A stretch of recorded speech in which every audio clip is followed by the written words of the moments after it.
Chapter 133. She was already an adult. Why did she feel so ashamed after being mocked by him? Was she really too worrisome? She lowered her head and refused to look at him. Please let go of me before you teach me a lesson, Bailey Han snorted coldly. He wanted to strangle this woman who made his heart beat faster. However, he didn't let go. Instead, he forcefully held her waist and brought her to the flat ground before slowly retracting his hand. Xia Dong slowly exhaled. She touched the tip of her nose and smiled. Why are you back so early today? As a workaholic, shouldn't he work until 7 or 8 o'clock before coming home? It was only 4 o'clock now. Why was he here? Bailey Han was in a bad mood. Even his tone wasn't good. This is my home. Do I need to report to you when I come back? No need, no need. Young master, you can do whatever you want. Xia Dong wiped her sweat. She must be crazy to ask him such an idiotic question. He was a big boss and could skip work at any time. What are you waiting for? Why aren't you leaving? Bailey Han took 2 steps and found that Xia Dong wasn't following him. He frowned impatiently. Xia Dong scratched her head. Where are we going? He snorted. Don't you want to see Xiao Yi? Oh yes. You agree to let me see him? A look of surprise quickly appeared in her eyes. He grunted. Although his face was still sour, his mood was much better. Stupid woman, why did she think he came back early? He knew that Grandma wouldn't allow her to visit Xiao Yi, so he came back early to take her to see their son. He kept comforting himself that he wasn't helping her. He just wanted to know why she wanted to see Xiao Yi. They walked one after the other to the old mansion. They didn't know that a pair of clear eyes had already seen this scene. Bailey Yi stood on the balcony like a statue. From this angle, he could see everything that was happening under the grape trellis. Hey you annoying fellow, what are you doing on the balcony? Come and look at my puzzle. Xiao Bao was yelling angrily in the room. He was kind enough to bring the jigsaw puzzle along to play with him, but this annoying fellow ignored him. Bailey Yi's small fingers gripped the iron railing tightly. If someone was by his side, they would definitely see the anger in his eyes. Hey, I'm calling you. Xiao Bao swayed his little butt as he ran over. He nudged Zhang Ziyan's arm and said proudly, most people would take 3 days to complete that puzzle, but I only took half an hour. I'm amazing, right? As soon as he finished speaking, Xiao Bao's body suddenly rushed out and fell to the ground with a bang. He glared at Bailey Yi angrily. Bailey Yi, how dare you push me? Why did you push me? Xiao Bao was furious. He was trying to make Zhang Ziyan happy, but Zhang Ziyan pushed him to the ground without any explanation. He really didn't know what was good for him. Xiao Bao got up from the ground angrily. He rolled up his sleeves and rushed up to Bailey Yi with puffed-up cheeks. He pushed Bailey Yi's small chest and shouted angrily, tell me, why did you push me? Bailey Yi looked at him expressionlessly. His gaze was so cold that it didn't seem like a child's. Xiao Bao was stunned for a moment, but he quickly reacted. He grabbed Zhang Ziyan's collar, bared his little white teeth, and lowered his voice to avoid the butler waiting outside the door. Bailey Yi, I'm telling you, I don't care if you're pretending or not. Don't throw a tantrum with me. If it wasn't for my mommy, I wouldn't have bothered with you. Xiao Bao knew that his eyes weren't playing tricks on him. When Zhang Ziyan mentioned his mommy, he clearly saw Bailey Yi's gaze change. It became sharp and angry. The next second, Bailey Yi's hand also grabbed Xiao Bao's collar. The 2 brats wrestled with each other. Just as they were fighting fiercely, an angry voice came from the door. What are you doing? Stop it right now. It was Bailey Han's voice. Bailey Yi instinctively let go of his hand, but Xiao Bao was still holding on to his clothes. Xia Dong scolded, Xiao Bao, let go of him. Xiao Bao then let go of Gigai. The 2 children's clothes were messy, and they stood in the middle of the room with their faces covered in dirt. The 2 adults looked at them sternly. Bailey Han stared at his expressionless son. He was angry and helpless. Xia Dong glared at Xiao Bao, exasperated. Xiao Bao, what's going on? I asked you to play with Xiao Yi, but you started fighting with him. Xiao Bao puffed up his cheeks angrily and glared fiercely at Xiao Yi. Who told him to push me first? I was just defending myself. Xia Dong choked at his words and said angrily, defending yourself? That was revenge. Xiao Yi pushed you, so you had to push him back? Xiao Bao, have you forgotten what mommy told you? He raised his chin indignantly. I didn't forget. Mom, who's your son? Why are you siding with someone else's child? Xia Dong's body froze and the blood drained from her face. Her face turned pale and she clenched her fists involuntarily. Bailey Han didn't know why Xiao Bao's words made Xia Dong react so strongly. A complicated look flashed across his eyes and he said in a low voice, "Xiao Bao, don't be so rude to your mommy. Uncle, how I talk to my mommy is our family matter. Don't be a hypocrite and poke your nose into other people's business." Xiao Bao saw his mother's pale face and immediately regretted it. However, he was too prideful to admit his mistake in front of outsiders, so he turned his anger to Bailey Han. "Xiao Bao." Xia Dong called her son's name sternly. "Don't be rude to Uncle Bailey. Apologize now." "No, I didn't do anything wrong." There was no way he would apologize to his irresponsible father who abandoned him. Xiao Bao kicked the jigsaw angrily, grabbed the small backpack on the ground, and ran out like a wisp of smoke. Xia Dong looked at Bailey Han apologetically. "Mr. Bailey, I'm sorry." Xiao Bao's temper is too stubborn. She looked at Xiao Yi reluctantly. "I'll leave first. Hurry and see if the young master is hurt anywhere." Bailey Han looked at Xia Dong's back as she chased after Xiao Bao. He raised his eyebrows and thought about her attitude. In front of him, her biological father, she didn't hide her concern for Xiao Yi. Was her motherly love too flowing? Xiao Yi was indifferent to all of this. He quietly tidied up the flower pots that had been kicked over during the fight. Bailey Han walked to his side and squatted down so that he was at eye level with him. He tried his best to soften his voice. "Xiao Yi, let Daddy see if you're hurt." He carefully checked his head and body. After confirming that he wasn't hurt, Bailey Han stroked his hair and said, "Xiao Yi, it's wrong to fight with others. Don't do it again, okay?" Bailey Yi looked down and didn't say anything. Bailey Han moved his lips helplessly. He held his son's thin shoulders and made him look at him. "Xiao Yi, Chief Editor Xia and Xiao Bao are here to help you. Don't be hostile to them."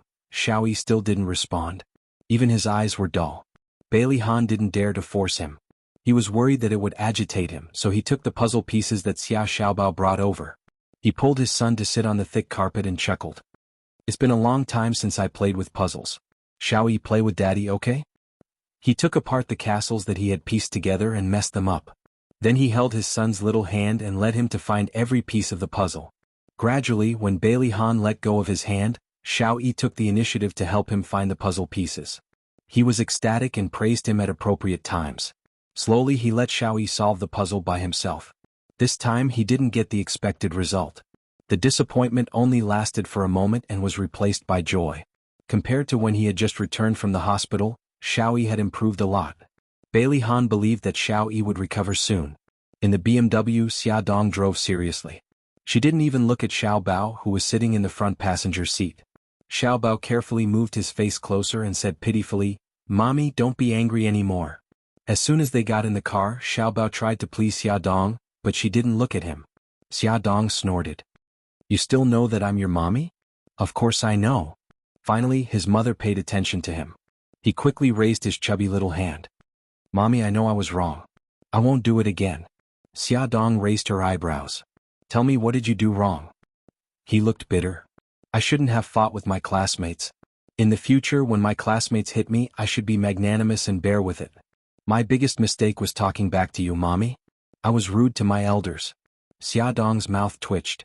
Was he admitting his mistake, or was he trying to make her angry? "Mommy," Xia Dong's soft voice dragged on.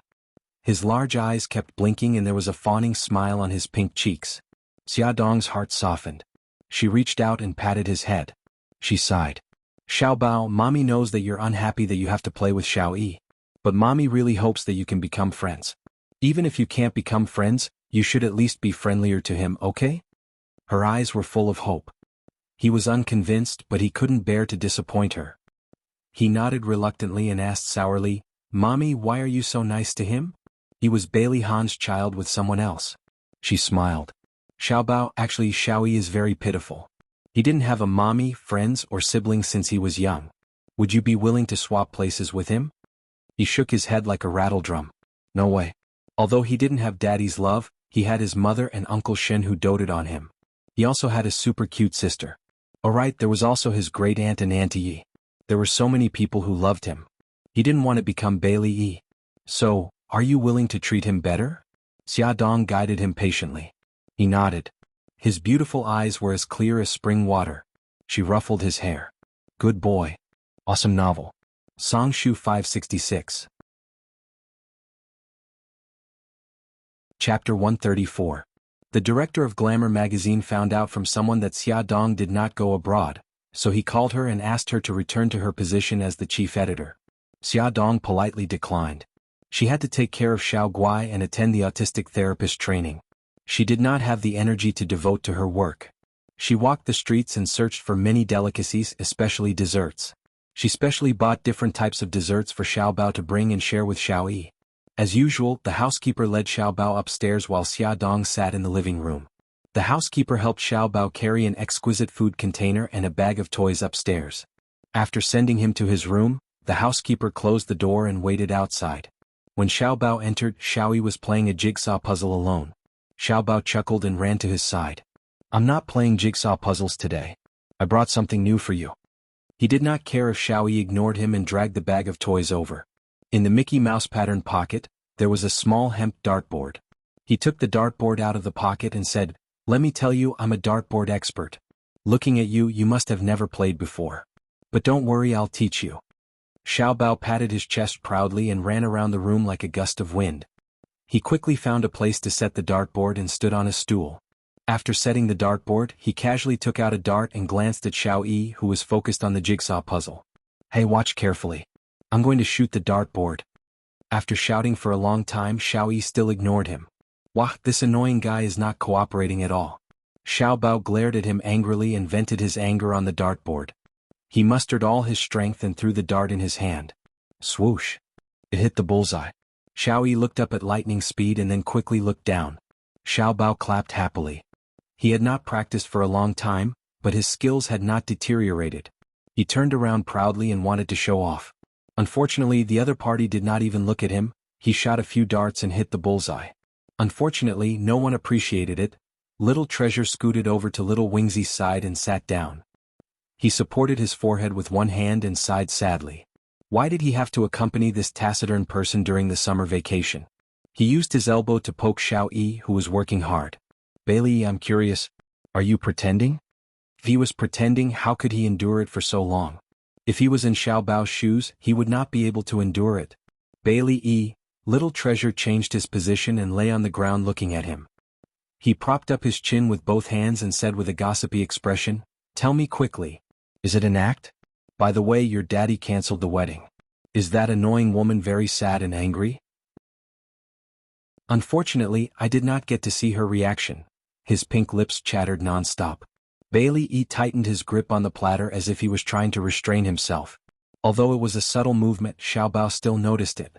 Little Treasure suddenly grabbed his finger and laughed mischievously. "Do you think I'm long-winded and irritating? Let me tell you, irritating is the right thing to do. As long as you ignore me, I'll kiss you endlessly and annoy you to death." Bailey E tried to break free from Xiao Bao's grip but failed. Xiao Bao smiled. He grabbed a dart with his other hand and stuffed it into Xiao Bao's hand. "Here. As long as you can hit the dart plate here, I'll shut up and never bother you again." Xiao Bao was a handsome guy who was loved by everyone. He did not want to nag endlessly like a naggy old woman. He had put in so much effort to implement his mother's treatment plan. Bailey Yi's eyes moved as if he was hesitating. Xiao Bao waited quietly. He was not in a hurry. After nearly a minute, Bailey Yi reached out and took the dart. He stood up from the ground and stood up straight. He raised his right arm and threw the dart. Swoosh! The dart deviated from its original trajectory and shot out of the dart plate. "Ha!" Xiao Bao hugged his stomach and rolled around on the ground happily. So there were things that this annoying guy was not good at. Bailey Yi's face darkened. He pursed his lips and clenched his small fists. He looked like he wanted to pounce on the guy who laughed at him and beat him up. Xiao Bao rubbed his stomach that was hurting from laughing too much, then rubbed his cheeks that were stiff from laughing too much. "Alright, don't look so glum. I'll teach you. Watch carefully, this is how it should be." He casually picked up a dart and did a standard demonstration. Bailey E turned his head away awkwardly and ignored him. "Don't be so stingy. It's not like you'll lose anything if you get laughed at." Xiao Bao sighed and frowned. Kids are so troublesome. Bailey Yi's cheek twitched uncontrollably as the side of his face was facing him. In the end, Xiao Bao still could not coax Bailey Yi to learn darts with him. Xiao Bao scratched his head in frustration. He suddenly remembered something and his eyes lit up.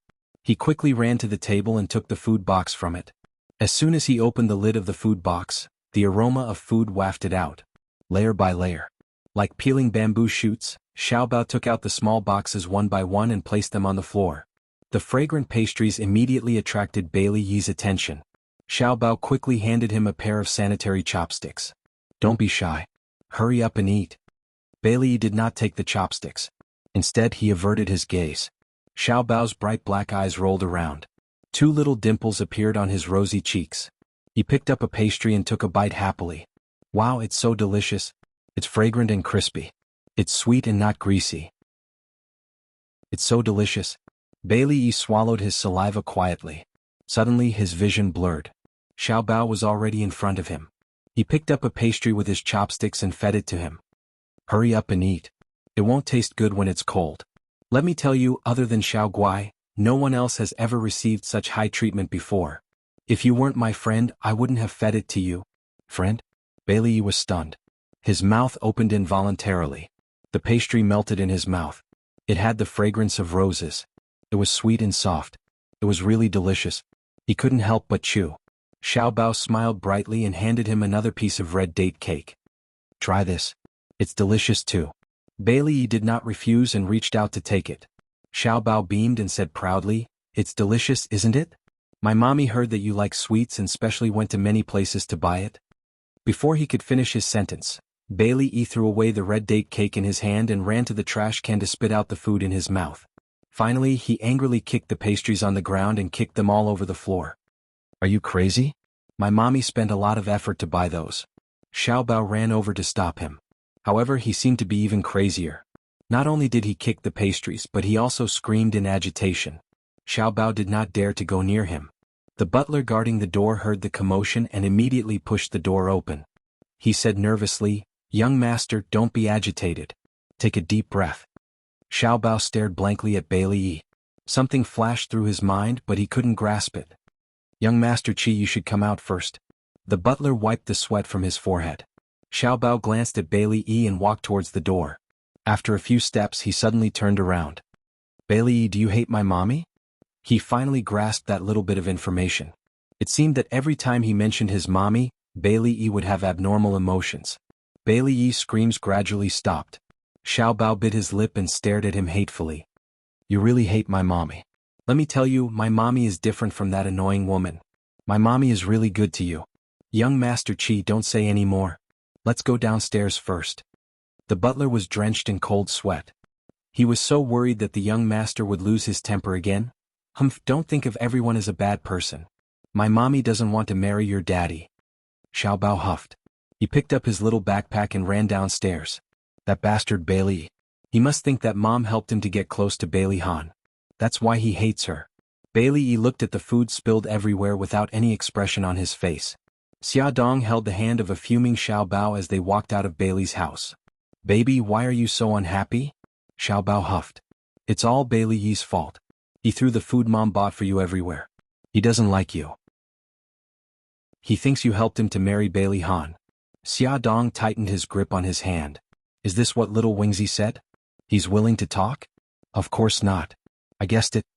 It wasn't hard to guess his thoughts. No child would want someone else to be their daddy or mommy.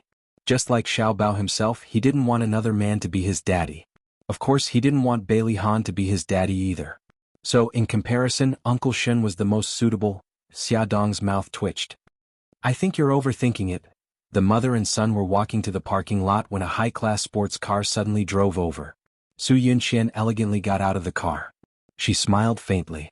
Xia Dong, I didn't expect to see you here. Did Grandma allow you to enter Bailey's house? Xia Dong ignored the sarcasm in her words and said calmly, I'm sorry to disappoint you. Not only did I enter Bailey's house, but I also drank Bailey's tea. By the way, I'll continue to come here. Su Yunqian's exquisite smile froze. Is that so? Even so, I don't think Grandma will let you see Xiao Yi. Even a rabbit would bite when cornered, let alone Xia Dong, who was stubborn to begin with. The guilt she felt for stealing Xia Dong's child had long disappeared after Xia Dong's repeated provocations. She sneered and said, Miss Su, before you care about my affairs, why don't you care about your own affairs first? I heard that the reporters want to know why President Bailey canceled the wedding. Beauty novel Song Shu 566.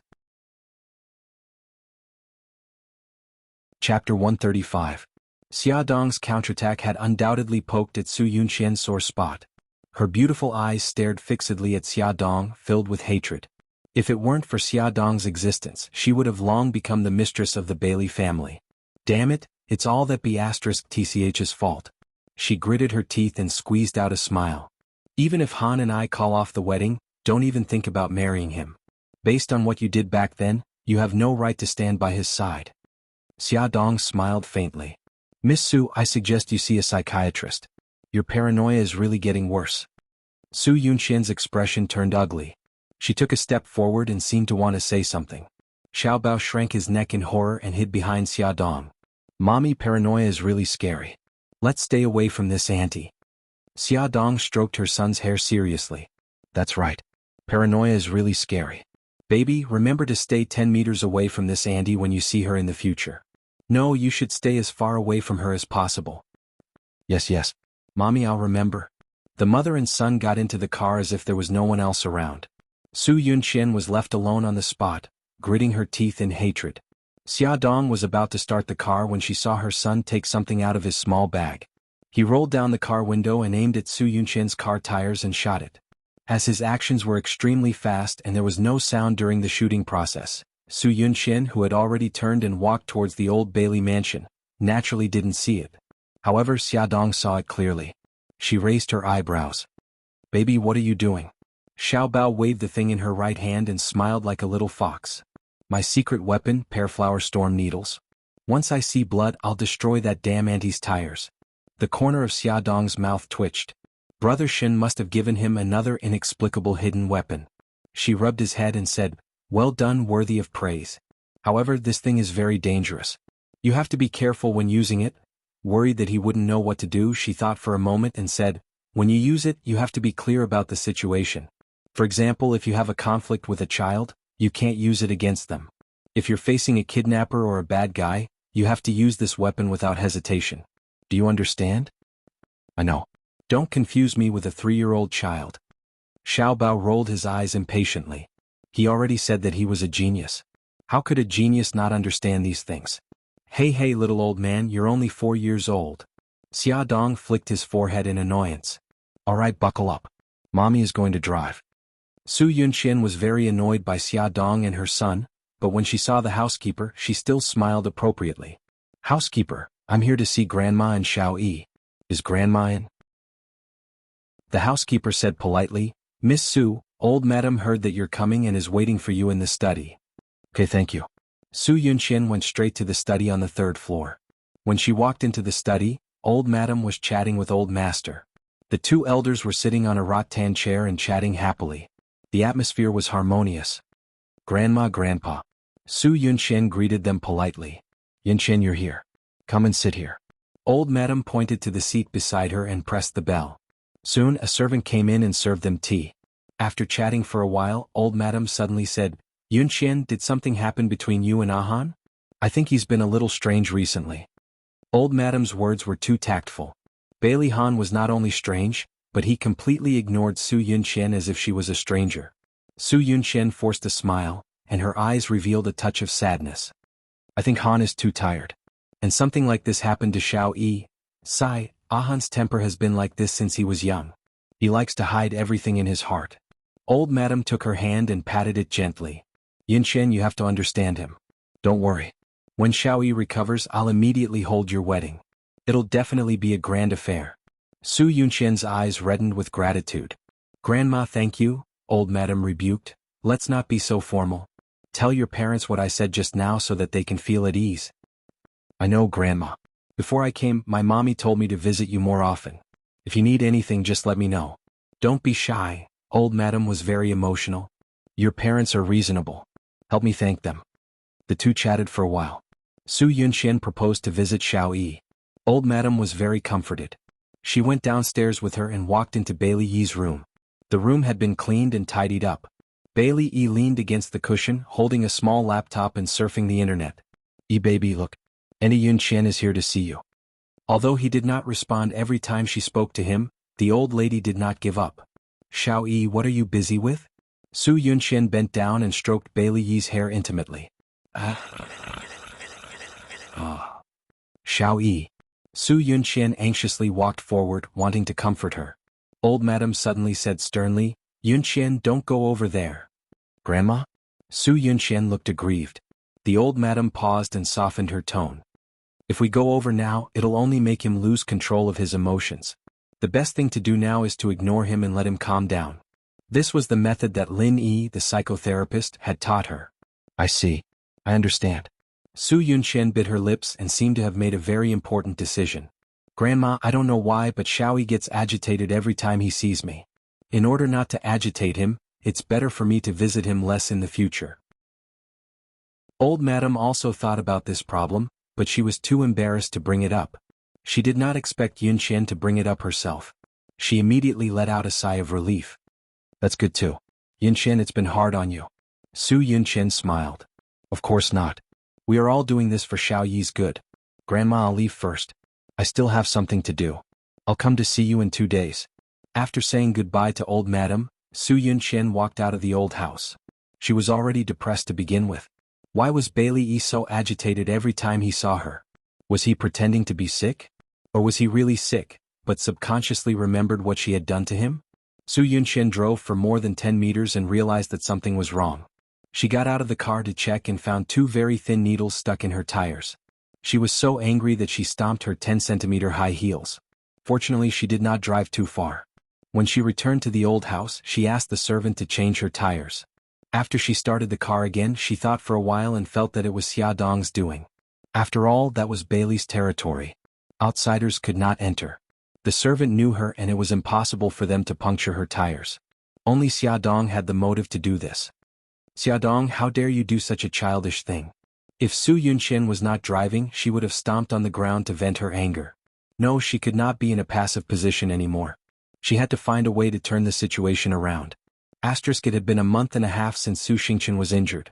Today was the day she removed the gauze on her face. Su Morong and Xia Jinxing were both in the hospital with her. The doctor carefully removed the gauze from her face. Su Morong saw her daughter's face clearly and her face turned pale. She almost fainted. Xia Jinxing was not any better. He trembled as he held his wife's arm. After removing the gauze, Su Xingqian could not wait to see her injury. Give me a mirror, quickly give me a mirror. Her vocal cords had almost recovered, but her voice was still a little hoarse. Su Morong snatched the mirror. Xingqian, promise mommy first. Don't get agitated. Okay mommy, I promise you. Quickly give me the mirror. After Su Xingqian took the mirror, she became timid. She had already guessed the result from her parents' worried and heartbroken eyes. But in her heart, she still had a faint hope that a miracle would happen. She closed her eyes and took 2 deep breaths. She slowly opened her eyes. With just one look, she screamed in horror and threw away the mirror in her hand. She shrank into the corner of the bed in fear. That's not me, that's not me. Mommy, Daddy, quickly tell me that the scary person in the mirror is not me. It's not me. Su Xingqian hugged her head and cried in the wind. No, the face she saw was not hers. It definitely was not her. Her skin was clearly smooth and delicate, but the face in the mirror was dry like a withered tree bark. That face was bald, without eyebrows. It was covered with red and swollen scars and ravines. It was like a malicious spirit that crawled out from hell. That was not her, not her. Xingqian, don't get agitated. Listen to me. The doctor said that your face can be fixed by plastic surgery. It can be cured. Su Morong endured the sadness in her heart and hugged her wailing daughter. She kept comforting her. Xingqian, be good. Don't cry. Your tears will stain the wounds. Be careful of infection. You're lying to me, you're lying to me. It can't be cured at all. Su Xingqian struggled crazily and cried. My eyebrows, my nose and my cheeks, it can't be cured. Some of the wounds on her face were so deep that the bones could be seen. How could it be cured? Even plastic surgery could not restore her original appearance. It will be cured, it will be cured. Believe in mommy. Mommy will invite the world's best plastic surgeon. They will definitely restore you to your original appearance. Su Morong could barely suppress Su Xingqian. Xia Jinxing quickly went forward to help her hold Su Xingqian's arm. Xingqian, listen to mommy. Don't get agitated. Be careful of the wounds. Powerful novel Hongcha 866. Chapter 136. Su Morong could barely hold Su Xingqian down. Xia Jinxing hurriedly stepped forward and grabbed Su Xingqian's arm. Xingqian, listen to mommy. Don't be agitated. Be careful of your wounds. Let go of me. Su Xingchen was completely defeated by that nightmarish face. She lost all reason and kept crying. I want my face, I want my face. Xiaodong, Su Yunchen, you two bitches, give me back my face. Su Yunchen just happened to walk in at this time. Su Murong was the first to see her. She smiled apologetically. Yunchen, you're here. Xingchen was agitated and her mind is a little muddled. Don't take it to heart. Su Yunchen put down the fruit basket in her hand. I know. I won't be angry. Su Yunchen, I don't want your fake kindness. Get out now. Su Xingchen's hands were held by Xia Jinxing and couldn't move. He kicked at Su Yunchen with his legs. Unfortunately, the distance was too far and he couldn't kick her. Xingchen, that's enough. Su Murong couldn't take it anymore and scolded Su Xingchen harshly. Look at yourself. Yunchen is magnanimous and didn't take it to heart that you hurt her. Not only do you not feel guilty at all, you even speak ill of her. Is this what I've been teaching you? Su Xingchen let out a wah sound as he began to cry. Su Yunchen comforted her gently. Don't be angry. I don't think Xingchen did it on purpose. She's just in a bad mood. Su Murong looked guilty. Xingchen was the one in the wrong and you're comforting me. Yunchen, you're such a sensible girl. Su Yunchen smiled. Uncle, Xingchen doesn't want to see me. I'll leave first. I'll come see her when she's in a better mood. Yunchen, thank you for coming to visit Xingchen. Be careful on the way. Xia Jinxing held onto Su Murong's hand and couldn't let go. Su Murong personally walked her to the door. After Su Yunchen left, Su Xingchen's emotions were still agitated. She kept crying and throwing tantrums. The couple tried to console her for a long time but to no avail. In the end, they could only call for the doctor to inject her with a sedative. After the injection, she fell into a deep sleep. Su Murong sat by the bed exhausted. Looking at her miserable face, her eyes couldn't help but redden. Xia Jinxing put his arm around her shoulder. Wife, don't be sad. Let's think of a way to cure our daughter's face. Su Murong pushed his arm away. Xia Jinxing, how can you be so heartless? The one lying on the bed right now is our only daughter. Why aren't you sad at all? Xia Jinxing said helplessly, of course I'm sad, but it's useless to be sad. It's better to think of a way to cure Xingchen's face as soon as possible. Su Murong looked at him coldly and said sarcastically, I think you're just trying to distract me because you're afraid that I'll blame you and your ex-wife's daughter. Xia Jinxing frowned. This wasn't Xia Dong's fault in the first place. If Xingchen hadn't tried to harm Yunchen and Xia with acid, she wouldn't have ended up in this state. So you're saying that Xingchen asked for it and reaped what she sowed? Su Murong raised her eyebrows and glared at Xia Jinxing. In your eyes, is Xia Dong the only daughter you have? Let me tell you, Xia Jinxing, Xingchen ended up in this state because of Xia Dong. She wouldn't let this go so easily.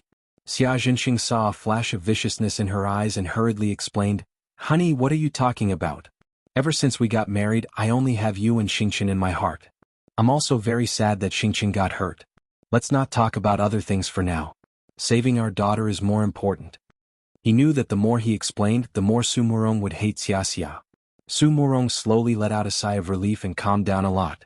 Alright, I'll believe you for now. Xia Jinxing, don't do anything behind my back. Otherwise, if I find out, I won't let you off.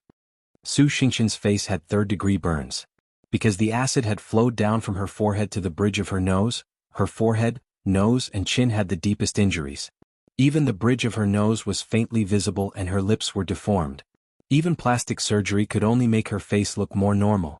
Su Murong knew this very well. However, like all mothers, she loved her daughter deeply and hoped for a miracle to happen. She used her connections to ask around for the best plastic surgery hospitals and doctors. Unknowingly, Su Murong woke up on the hospital bed.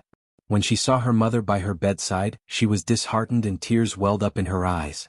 Su Murong hurriedly used a cotton swab to carefully dry her tears and comforted her gently. Xingchen, don't cry. Otherwise, your tears will stain the wound and it'll be easy to get infected. Su Xingchen's voice was hoarse and her eyes were filled with grief. Mommy, I know that even with plastic surgery my face won't recover. If I have to face this face, I'd rather die. Su Murong gritted her teeth and scolded, Su Xingchen, you're not my daughter. I, Su Murong, will never have a daughter as weak as you. Since you're not even afraid of death, why are you afraid of living? Tears welled up in Su Xingchen's eyes again. What's there to be afraid of in death? Living means facing so many strange gazes and going to jail. It's much more painful than death. Su Murong expected better from Su Xingchen. Have you forgotten how I taught you? If others respect me, I'll respect them 10 times. If others hurt me, I'll hurt them 10 times. Right now you're suffering here, but the person who hurt you is free and unfettered. Are you willing to accept this? Her words indeed stirred up Su Xingqian's motivation to live. Her lifeless eyes slowly regained their luster. Her terrifying face was even scarier because of her hatred. She looked like a demon that had climbed up from hell. With a low and hoarse voice she said, "No, I'm not willing." Su Murong stroked her hair and her voice was terrifyingly calm. "Since you're not willing, then live well. As long as you're alive, there's hope. Whatever you want, you can still fight for it. If you die, then there's really nothing left." Right? How could she let Su Yunqian and Xia Dong wish for Gigai to die? She had to live on resolutely. Only then would there be a day when she could beat them. Su Yunqian walked out of Su Xingqian's ward. She wasn't in a hurry to leave the hospital. Instead, she went to the door of the gynecology department. Sitting on a bench in the corridor, she quietly observed. Su Yunqian saw many pregnant women accompanied by their husbands. The husbands carefully supported their wives while the wives had sweet smiles on their faces. There were also a few girls who came alone sitting in the waiting area. Their young faces were filled with uneasiness. It was easy to guess their purpose for coming here. A young girl walked out of the gynecology department. Her face was pale as she sat beside Su Yunqian in a daze. She was still holding a checkup report in her hand. Su Yunqian looked up slightly. When she saw the words 7 weeks pregnant written on the report, the corner of her lips curled up imperceptibly. She said softly, "Little girl, let's make a deal." The girl looked up in astonishment. Her clear eyes were filled with confusion. "What deal?" Su Yunqian smiled. "You don't want the child in your stomach, right? I'll help you get rid of it. I promise that no one will know. The price you'll pay is just the checkup report in your hand." The girl was stunned for a while before she reacted. She muttered, "What do you want the checkup report for?" Su Yunqian said lightly, "That's my problem. You just have to tell me, are you willing or not?" The girl bit her lip. "Are you sure you won't let anyone know?" "I'm sure. I don't have money. I'll pay for the surgery. I'll also give you 10,000 yuan for nutrition. I only have one condition." Su Yunqian stared into her eyes. "You have to swear on your life that you won't reveal this matter." "I promise I won't tell anyone." The girl raised her palm and swore seriously. In her eyes, it was this beautiful woman who had saved her. She had already regarded her as her benefactor. Su Yunqian smiled. "Very good. Give me your phone number. I'll arrange the surgery for you as soon as possible. If you don't believe me, you can give me the checkup report after the surgery." "Thank you." The girl told her phone number and thanked her solemnly. Shenghao Group. The president had been in a bad mood recently. It was a well-known fact among the employees of Shenghao Group. Even when they passed by the door of the president's office, they would deliberately walk lightly, afraid that they would accidentally disturb the black-faced god inside. After the meeting, Bailey Han strode back to his office. He looked at the clock. It was 4 o'clock in the afternoon. It was time for Xia Dong to take Xiaobao to visit Xiaoyi again. He leaned back in his chair. He couldn't help but think of the day when he came back early and saw her bathing Daodu under the grape trellis. She gently rubbed Daodu's hair and chatted with the maid with a smile. Her eyes were burning with a long-lost passion. He couldn't help but stop and stand in the distance, watching her laugh. Suddenly, a melodious ringing of the phone interrupted his reverie. He saw the caller ID and felt a little complicated. He hesitated for a few seconds and pressed the answer button. "Han." Su Yunqian's gentle voice came from the phone. "We haven't had dinner together in a long time. Let's have dinner together tonight, okay?" Bailey Han paused and said, "I have to work overtime today." Her voice was still gentle. "Then I'll cook something delicious and send it to you." "No, I'll order takeout." "Han?" Her voice sounded very aggrieved. "I just want to have dinner with you. Is it making things difficult for you?" He rubbed his eyebrows. "Yunqian, before Xiaoyi recovers, I hope we can maintain the status quo. In the end, you still suspect me. You think I'm the one who hurt Xiaoyi." She sobbed softly. He frowned even more. "I just want both of us to calm down. I won't make any guesses before the matter is investigated clearly. Attention, Songshu 566. Chapter 137. His frown deepened. "I just want both of us to calm down. I won't make any guesses before I get to the bottom of the matter." She saw through his lies. "You've already sentenced me, yet you refuse to see me. You don't take the initiative to contact me. You don't care about me. This is all because you've already determined that I'm the one who harmed little Wingzy. Han, don't you think this is too unfair to me? You've only heard one sentence from Xiao Yi, yet you've already determined that I'm guilty. Have you ever thought that there might be a misunderstanding? Bailey Han rationally felt that Su Yunxian was suspicious, but emotionally, he hoped that she was innocent. He was conflicted, so he chose to distance himself from her to deal with this matter calmly. No matter what she said, he coldly rejected her request. After ending the call, Su Yunxian angrily threw her coffee cup on the floor. After her anger subsided, she began to plan her next move. No matter what, she had to see Bailey Han. Ever since she decided to go to Italy, Xia Dong fired the nanny. Now she was idle at home and did not hire a nanny. She cleaned the house herself and took care of the children. After breakfast in the morning, she cleaned the house and dragged the two lazy bums to the garden for a walk. After resting for a while, she taught Xiao Guai how to read and write. Then she brought the two of them to her aunt's house and asked her to take care of them. She went out shopping for food and prepared afternoon tea and snacks for Xiao Bao and Xiao Yi's daily meeting at 4 o'clock. After returning from Bailey's house and having dinner, she rushed to the autism rehabilitation class. Her schedule was very tight every day. In order to take care of the children, she almost gave up all entertainment and social activities. Even if Mika Keto wanted to see her, she could only see her after 9 o'clock in the evening. Mika Keto felt that she was working too hard and wanted to hire a nanny for her, but she refused. Her reason was that she did not have a job and would feel uncomfortable if she was idle. Today Xiaodong had to go shopping again. Xiao Bao volunteered to go with her. Xiao Guai was naturally unwilling to be left behind. Mommy, I want to go too.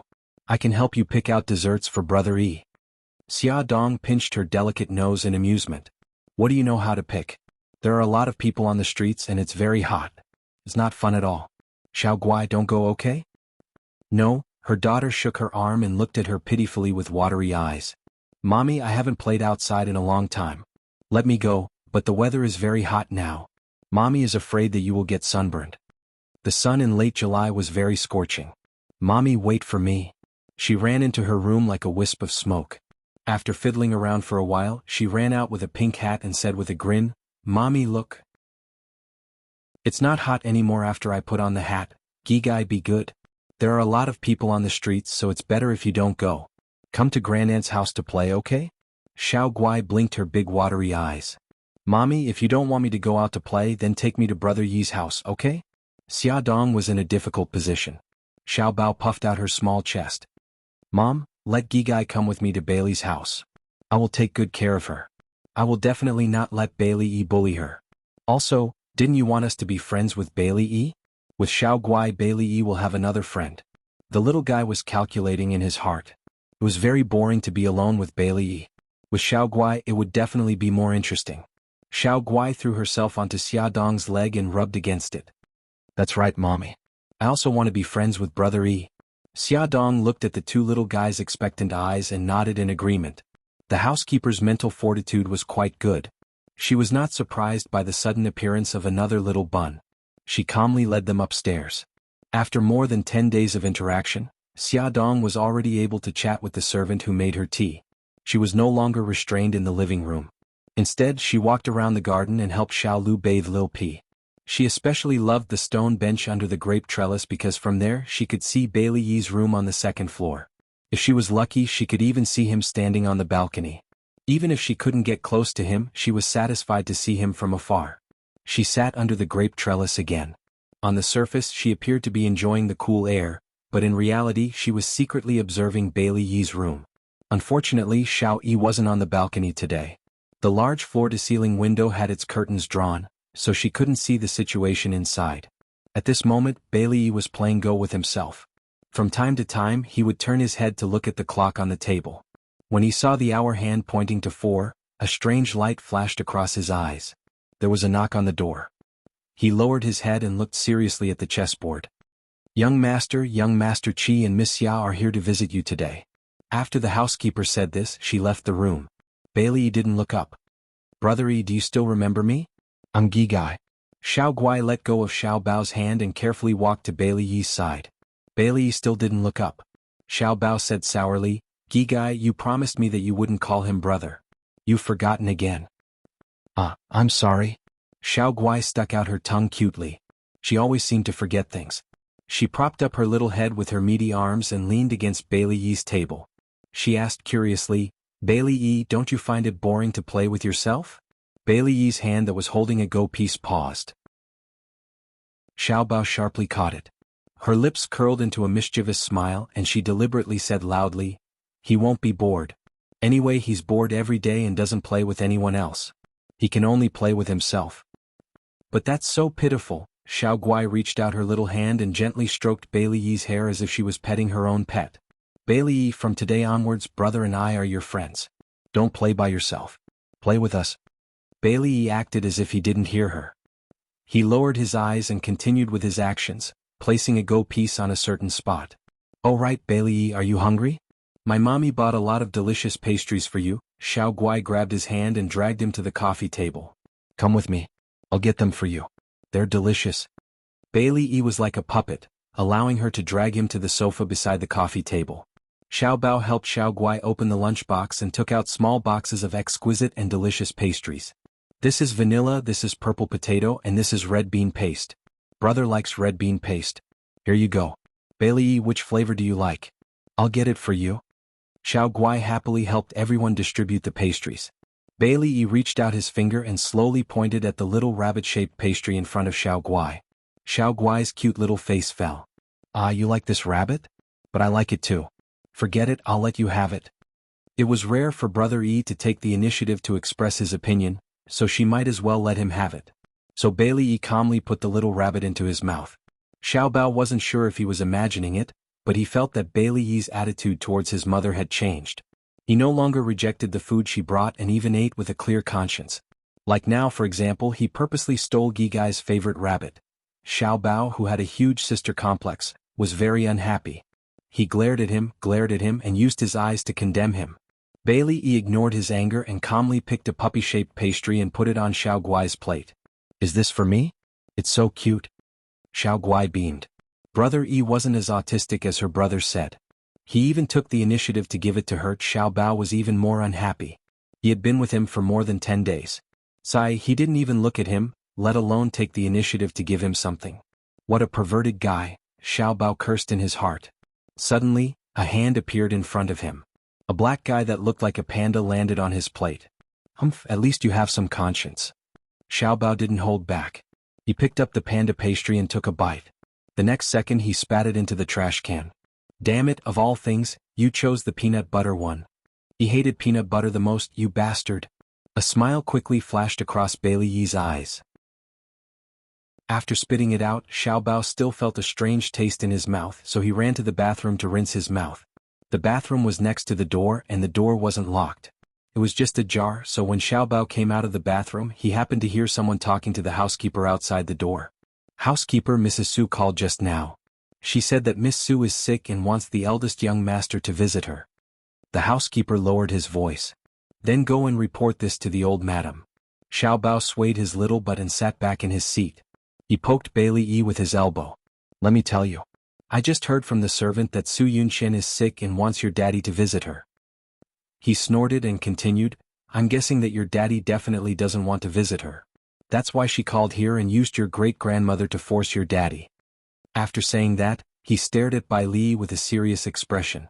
"If you're faking it, then this move of yours is quite successful. However, that hateful woman won't let you off so easily. She'll definitely have something else up her sleeve. You have to be careful." Bailey Yi's lips curled up, but he quickly returned to his expressionless face. It was so fast that Xiao Bao thought that he was seeing things. Xiao Bao's guess was right. The Su family called Bailey Han and said that Su Yunqian was sick and wanted him to visit her. However, Bailey Han politely refused. Mrs. Su then called the Su mansion, and the old madam immediately ordered Bailey Han to visit Su Yunqian at the Su mansion. Bailey Han was forced by the old madam to the point that he had no choice but to visit her after work. She was lying on the bed with a pale face. She seemed to be very sick. Beauty novel Song Shu 566. Chapter 138. Bailey Han glanced at the bowl of porridge beside the bed. The porridge inside had not been touched at all. He frowned slightly. "How can you not eat? What do you want to eat? I'll get someone to make it for you." Su Yunqian leaned against the headboard with a pillow behind her back. She shook her head delicately. "No, I don't have an appetite. Mrs. Su came in with Bailey Han. After hearing her daughter's words, she immediately became anxious. How can you do that? Yunxian, you haven't eaten anything for a whole day. Mommy, I really don't have an appetite. Su Yunxian forced a smile and comforted her. Mommy, I'm fine. You've taken care of me for a whole day. Have a good rest. Okay, then I won't disturb you. If there's anything, just get the servants to call me. Mrs. Su reminded her repeatedly. If there's anything you want to eat, just get the servants to make it for you. Don't starve. Su Yunxian smiled helplessly. Mommy, I know. Go and rest. Only she and Bailey Han were left in the room. She shifted her body and Bailey Han leaned over to help her sit up. You were fine yesterday. How did you get sick? Where do you feel uncomfortable? Have you seen a doctor? I'm fine. I'm just a little dizzy. The smell of oil makes me feel a little nauseous. Maybe my stomach isn't too good. She gently held his hand, lowered her eyes and said softly, Han, are you only willing to come and see me when I'm sick? Then I'd rather be sick every day. Bailey Han's body stiffened. He said lightly, don't be silly. I'll accompany you to the hospital tomorrow and have a good checkup. There was a smile in her eyes. Although her face was pale, she was still stunningly beautiful. No need. I know my own body. There won't be any big problems. I'll be fine after a day of rest. You're so busy. How can I let you waste your time with me? He frowned. I'll only be relieved if you have a checkup. I'll pick you up tomorrow. She tilted her body and leaned on his shoulder naturally. I feel much better now that you're willing to come and see me. If you're still worried, you can send me to the hospital and then go to the company. Well, it's decided then. He didn't push her away and let her lean on his shoulder. I'm a little sleepy. Can you sing for me? Her hand naturally rested on his chest as she leaned into his ear and whispered softly. When she spoke, her hot breath sprayed onto his ear. When she said the last word, her lips even brushed against his earlobe. His body suddenly tensed up. Almost instinctively, he pushed her away and stood up abruptly. Rest early. I'm leaving. He did not wait for her reply and quickly left. Su Yunxian looked at his tightly shut door. The frailness on her face had long faded away, and her fingers clutched the bedsheets tightly. It was already past 9 o'clock at night when Xia Dong walked out of the Autism Rehabilitation Training Center. She saw Lu Xing and Bailey Yun facing each other, so she quickly squeezed between them to separate them. Fox, what are you doing here? Bailey Yun put one hand in his trouser pocket and narrowed his fox-like eyes. He glanced at the expressionless Lu Xing and smirked. Didn't you say you were busy during the day? I had no choice but to look for you at night. Why didn't your fiancé come to pick you up? Xia Dong knew that he was upset because Lu Xing had stopped him. She smiled. Brother Xin has a social engagement tonight. Don't be angry. I'll treat you to supper. She waved her hand and motioned for Lu Xing to take 2 steps back and not follow him so closely. Bailey Yun saw her little gesture and felt much better. He snorted at Lu Xing proudly and said lazily, Well, since you're so sincere, I'll do you the honor of having supper with you. However, I'll have to choose the location. No problem, I'll listen to you. However, I only have an hour and a half, so I can't choose a place that's too far away. There was no housekeeper at home now, so she did not feel safe leaving the 2 children alone at home. Don't worry, it's very close. I'll drive. You can rest first. Bailey Yun snatched the car keys from her hand and drove the car over. Xia Dong sat in the passenger seat, while Lu Xing squatted in the back seat as if she did not exist. Bailey Yun took her to a private restaurant. The environment was elegant and quiet. He had already reserved a private room and let her in with familiarity. The 2 of them ordered and Xia Dong asked, Fox, why are you looking for me? Bailey Yun blinked his fox-like eyes. I want to introduce you to a friend. Who is it? He looked at his watch. Wait for another 10 minutes. They'll be here soon. Before their dishes were served, the friend that Bailey Yun was talking about arrived. Although he was not as handsome as Bailey Yun, he had a gentle and elegant temperament, giving people a sense of trust at first sight. He smiled gently. Miss Xia, nice to meet you. My name is Linny, I'm Yun's friend. Xia Dong smiled and reached out her hand. Nice to meet you, Mr. Lin. I'm Fox's friend too. Fox. Linny looked at Bailey Yun with a smile. Yun, this nickname suits you very well. As cunning as a fox. Bailey Yun brushed the hair in front of his forehead and chuckled. I'll take it as a compliment. Xia, don't be fooled by this guy's appearance. He's the blackest on the inside. Also, his personality is a little, twisted. Xia Dong. Linny smiled. Miss Xia, don't be scared by him. It's because I study psychology that this guy thinks I have a psychological problem. Of course, this is just his wishful thinking. Xiaodong looked at Bailey Yun meaningfully. Mr. Lin, I can only say that I sympathize with you. With Bailey Yun's glib tongue, how could a gentle person like Lin Yi win against him? Lin Yi smiled, his voice as gentle as jade. Bailey Yun smiled. Xia, that's where you're wrong. I'm the one who deserves your sympathy. You don't know that when we were in America, this guy liked to use me as a test subject every time he learned something new. For example, hypnotism, Lin Yi countered calmly. Why don't you say that I treated you like a patient and persuaded you for hours just to pull you back to the right path? Xiaodong was curious. Mr. Lin, did Fox do something that led him astray? Lin Yi cleared his throat. Bailey Yun jumped up from his chair and covered his mouth impatiently. Don't say it. Lin Yi blinked and signaled for him to let go. He threatened again, don't say it or I'll kill you. All right, let's change the topic so that there won't be a murder. Xiaodong held back her laughter and helped Lin Yi out of the situation. Bailey Yun winked at Lin Yi after the crisis was resolved. The meaning was obvious. Don't say anything or I'll kill you. Lin Yi raised his eyebrows and replied with a look. That depends on my mood. Bailey Yun's face darkened and was about to explode when Xiaodong, who had been watching them flirt with each other, quickly said, I'm sorry to interrupt your flirting. I want to know, have you known each other for a long time? Who's flirting with that guy? Bailey Yun distanced himself from Lin Yi in disgust. Lin Yi raised his eyebrows in amusement. Don't call me that. I'm your senior. He looked at Xiaodong and explained, when I was in America, I went to the same university as Yun. In fact, we haven't seen each other for more than 5 years. If I didn't meet Yun at Bailey's house, I wouldn't have known that he was in a city. Bai Liyun seemed to have recalled something and smiled until his eyes narrowed into slits. Xia, do you still remember the first time we met? You threw yourself into my arms. That day was the first day I returned to the country. Hey, I want to correct you. That was not throwing myself into your arms. I was just avoiding someone's pursuit. Xiaodong was speechless. At that time, Bailey Han was chasing her with bodyguards. She had no choice but to ask for his help. Bailey Yun crossed his arms and leaned against the chair leisurely. He shrugged nonchalantly. It's okay. I know you're shy. Xiaodong was speechless. Thank you for your understanding. Bailey Yun raised his eyebrows. Xia, Lin Yi is now a psychotherapist. Aren't you curious about who his latest patient is? Xiaodong's brain spun quickly and she was shocked. Mr. Lin, are you treating Bailey Yi? He mentioned that he went to Bailey's house. Lin Yi smiled, his eyes gentle and wise. Yes. I heard from Yun that you've taken part in an autistic rehabilitation course, and you've learned quite a bit about it. It just so happens that my assistant took a wedding leave yesterday. If you're willing to replace her and work for me for half a month, I'd be very grateful. Xiaodong stared at him in disbelief for a few seconds. She suddenly looked at Bailey Yun. His charming eyes were smiling and he nodded at her gently. She immediately felt a surge of warmth in her heart.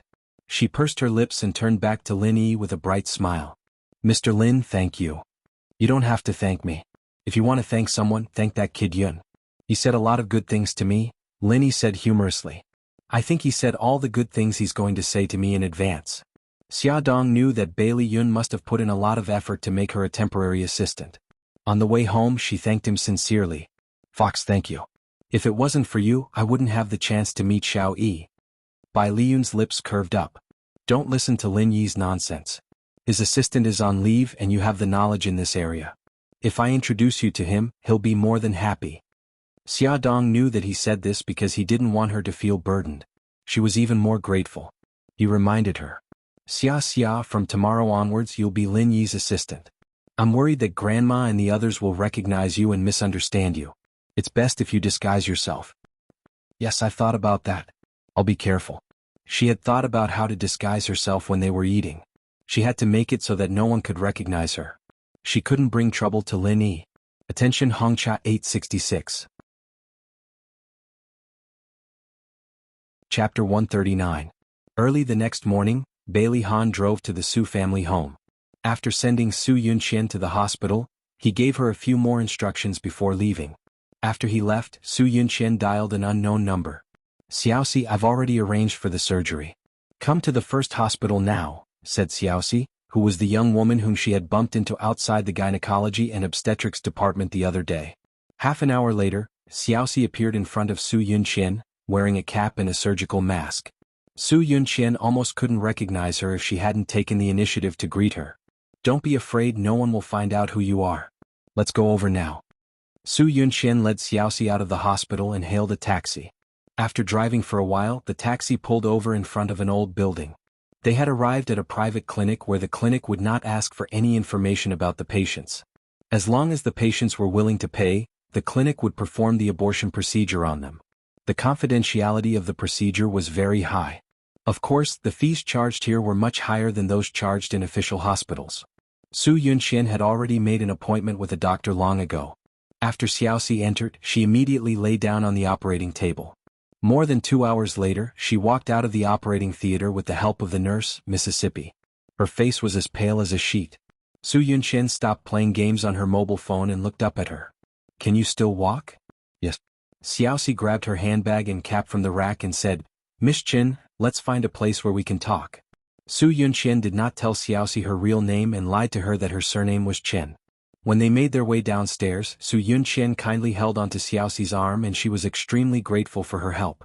In the quiet cafe, Xiaoxi took out the medical report from her handbag and pushed it towards Su Yunqian. "Miss Chin, don't worry, I won't tell anyone about this." Su Yunqian calmly placed the medical report into her purse and retrieved a bank card from her wallet. "I deposited some money into someone else's account. There's 10,000 yuan in here and the password is your mobile number. Xiaoxi, take good care of yourself. Women should treat themselves well. If you don't cherish yourself, who else will?" "Miss Chin, thank you." Lil, she grabbed the bank card with tears welling up in her reddened eyes, making her look extremely pitiful. Su Yunqian raised her brows slightly and said, "Xiaoxi, we're fated to meet, so let me remind you. The man who impregnated you might not really love you. He didn't even accompany you during such an important surgery." Tears rolled down Xiaoxi's face and she sobbed, "No, that's not it. I was humiliated." Hence, she was not looking forward to the arrival of this child at all. She did not dare to tell anyone about this matter, including her parents who loved her dearly. Su Yunqian was stunned. She had thought of many possibilities, but she did not expect this to be the case. She took out a piece of tissue and handed it to her. "Just take it that you were bitten by a dog. You're still very young and you still have a long way to go. Women, you'll only be looked down upon by others when you're strong." Xiaoxi grabbed the tissue and stared blankly at her beautiful face. She smiled and said, "Take care." Her slender waist swayed as she walked out of Xiaoxi's line of sight gracefully. Su Yunqian put on her sunglasses and hailed a taxi. Her slender fingers touched her handbag, and her lips curled into a smug smile. With this inspection report, she could ask someone to make it her own. In the old mansion in Bailey, the butler greeted Lin Yi and the others warmly. "Dr. Lin, you're here. Please come in." "This is?" The butler turned to look at Xia Dong. Xia Dong was wearing a white shirt and a black work attire that hid her slender figure. Her shiny black hair was tied up in a bun and her neat fringe covered her smooth forehead. She wore a pair of black-framed glasses and her beautiful eyes were hidden behind the thick lenses. She looked very serious, just like a high school teacher who was patrolling around with a pointer. Lin Yi smiled and introduced her. "This is my new assistant, Miss Yi. Xia Dong pushed her black-framed glasses up her nose bridge and said, "Hello, I'm Yi. Nice to meet you." Yi was also C. When she spoke, her voice was slightly hoarse. This was the effect of the pill that Xia Dong had gotten from Mika Keto. "You flatter me. Dr. Lin, Miss Yi, this way please." The butler didn't pay too much attention to Xia Dong and led them to the second floor. Xia Dong was getting more and more nervous as they approached Bailey Yi's room. "We're here. Please come in." The butler walked them to the door and waited for them to enter before closing the door and standing guard outside. Lin Yi glanced at Xia Dong. Her neat fringe and black-framed glasses covered half of her face, but he could see that she was nervous. Her eyes were fixed on Bailey Yi, who was sitting in front of the desk. Her hands were clenched into fists as if she was trying to hold something back. Lin Yi was surprised. She seemed to have some special feelings for Bailey Yi. When Bailey Yun asked him for help and offered this job to Xia Dong, he only said that Xia Dong was interested in autistic children and needed a job. Now, it seemed like there was more to it than meets the eye. He smiled and said gently, "See, let's get to work." Xia Dong took a deep breath and exhaled slowly, "Okay." During the therapy, Xia Dong realized that Lin Yi was really an amazing therapist. He had a complete treatment plan for Xiao Yi. In the first 3 months of therapy, he mainly trained Xiao Yi to be able to sense the outside world. He wanted him to be able to receive information from the outside world, such as language, movement, color, shape, and even emotions. When she saw Xiaoyi smile in the interactive game, her heart almost melted. Lin Yi patted his head gently and praised with a smile. Xiaoyi is really a genius. You only took 2 minutes to solve this riddle.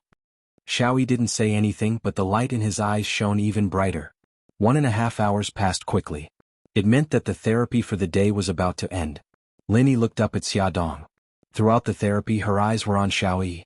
That kind of loving gaze made even him think that she was Xiaoyi's mother.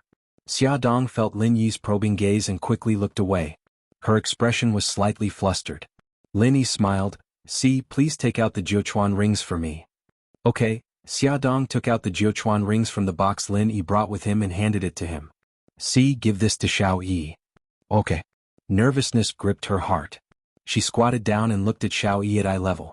She held the Jiuquan rings in front of him. "Xiaoyi, this is the Jiuquan rings." Bailey Yi ignored her, raising his head to look at Lin Yi as if to ask him why he had given him the 9 rings. Lin Yi smiled. "If you can solve the Jiuquan rings in 2.5 minutes, I'll take you out to play for a day." Bailey Yi's eyes flashed. "Are you willing to accept the challenge?" This was faster than the Guinness World Record. It was impossible for a normal child to achieve this goal in such a short time, but Xiaoyi was different. His IQ was many times higher than other children his age. Bailey Yi lowered his eyes as if thinking. 2 seconds later, he reached out his small hand and took the Jiuquan rings from Xiaodong. Lin Yi smiled gently. "Xiaoyi, I hope that one day I can hear you say, 'Okay, I accept the challenge,'" in a proud voice. Bailey Yi didn't respond to Lin Yi's words. All his attention was on the Jiuquan rings. The rings were small and delicate, very suitable for children. His soft fingers moved quickly, and the rings made a crisp knocking sound. "Xiaoyi, I'll see you in 2 days. I'm looking forward to your performance." Lin Yi patted his head. Xiaodong looked at him reluctantly and followed Lin Yi out of the Bailey house. Lin Yi smiled gently in the car. "Where do you live? I'll send you back." Xiaodong paused. "Don't you have work in the afternoon?" Lin Yi tilted his head to look at her, a teasing smile on his face. "Yun has already told me that you'll only be my assistant when I go to House Bailey for outpatient treatment. He also specifically told me not to do anything to you." Xiaodong was embarrassed. "Mr. Lin, Yun was joking. Please don't take it to heart. I'm your temporary assistant now. If I'm absent, I'll cause trouble for you." "Don't worry. I'm only at the Bailey house. When I'm at the clinic, I can handle it myself." He smiled. "So, don't worry and go do your work. I'll see you in 2 days." Lin Yi would only treat Bailey Yi every 2 days. "Thank you so much." Xiaodong was so grateful that she didn't know what to say. At the same time, she was also grateful to Bailey Yun in her heart. Xiaodong had to pretend to be 2 people in one day and appear at the Bailey house. It was a little stressful. She changed into a plain floral dress. Her long hair was curled into big waves and fell over her shoulders. Her fringe was combed to the side, revealing her smooth forehead and willowy eyebrows. After taking off her black-rimmed glasses, her eyes were bright. She was worried that the housekeeper would recognize her, so she put on some light makeup to make herself look more attractive. Although the housekeeper took a second look at her because of her beautiful makeup, he didn't associate her with the rigid Yi Si. Xiaodong saw with her own eyes that Xiao Yi's condition was getting better in the morning. Even if she couldn't see him now, her mood was much calmer. After greeting the servants, she went to the garden to take a stroll. Bailey's garden was very beautiful and it took up a lot of space. She found a lounge chair under the shade of a tree and lay down leisurely. The cool breeze blew and it was very comfortable. She couldn't help but close her eyes and put her hands on her stomach habitually. She was already more than 2 months pregnant and was a little sleepy. Lying here comfortably made her sleepy. Just as she was about to fall asleep, she heard footsteps. She opened her eyes and saw Bailey Han holding Su Yunqian's arm walking towards her. Attention Xingwu 799.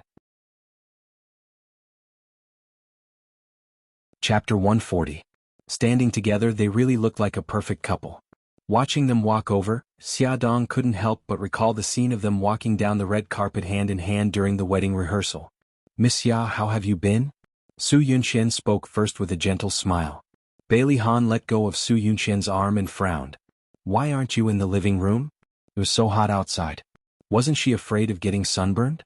Xiaodong had already stood up from the recliner and smiled lightly. "I thought it was beautiful outside, so I came out for a walk. If you have something to do, don't worry about me. I'll look around." Bailey Han was a workaholic. He was rarely late and left early. Coming back so early and with Su Yunqian, he must have something to deal with. Bailey Han nodded and held Su Yunqian's arm with one hand as they walked to the living room. Xia Dong lay down again. Just as she was about to fall asleep, Yi Lu jogged over. "Miss Xia, young master asked me to serve you. Are you thirsty? Do you like tea or other drinks?" Xia Dong thought for a moment. "Please give me a glass of orange juice." "Thank you." "Okay, please wait a moment." Xiao Lu quickly brought her a glass of fresh orange juice. She also held a fan in her hand. After placing the orange juice on the wooden table, she stood beside her and gently fanned her. Xia Dong quickly grabbed her hand. "No need, Xiao Lu. I'm not hot." "Miss Xia, you don't have to be polite with me. This is young master's order." She was shocked when young master suddenly asked the butler to call her over from the kitchen. She thought she had done something wrong. She didn't expect young master to ask her to chat with Miss Xia to relieve her boredom and serve her. Xia Dong was both amused and speechless. Bailey Han, the host, was really enthusiastic. He was afraid that she, a guest, would be neglected. On the other side, Bailey Han and Su Yunqian entered the study and sat opposite the old madam. Bailey Han said, "Yunqian, grandma is here now. You can speak now." In the morning, he sent Su Yunqian to the hospital for a checkup. In the afternoon, he received a call from her, saying that the results of the checkup were out, but she wanted to tell the results in front of the old lady. Su Yunqian's charming cheeks were dyed with a touch of red as she embarrassedly said, "Han, I'm not deliberately keeping you in suspense. I just don't know how to say it." The old madam smiled.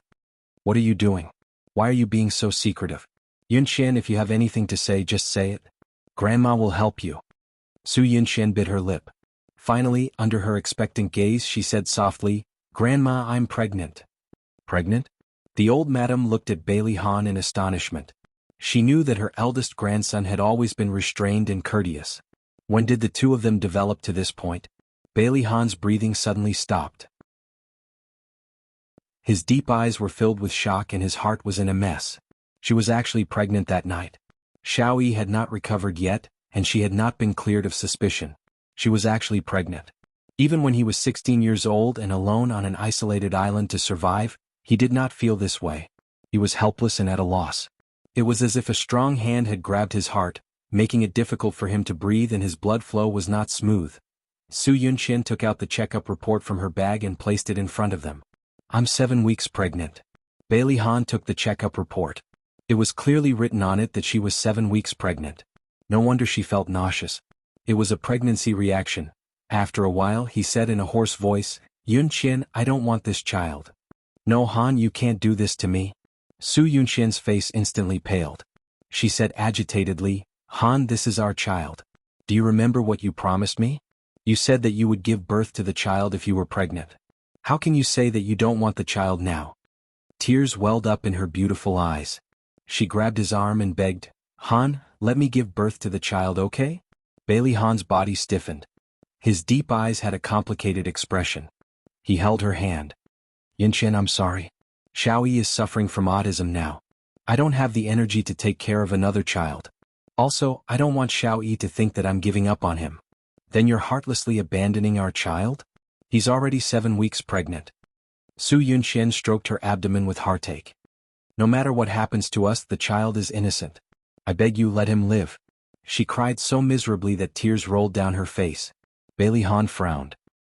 He wanted to say something, but he was interrupted by the old madam's sudden slamming of the table. The old madam glared at Bailey Han. "Han, what do you mean you don't want the child? Since Yunqian is pregnant, you have to take responsibility. Marry her and let her give birth to the child."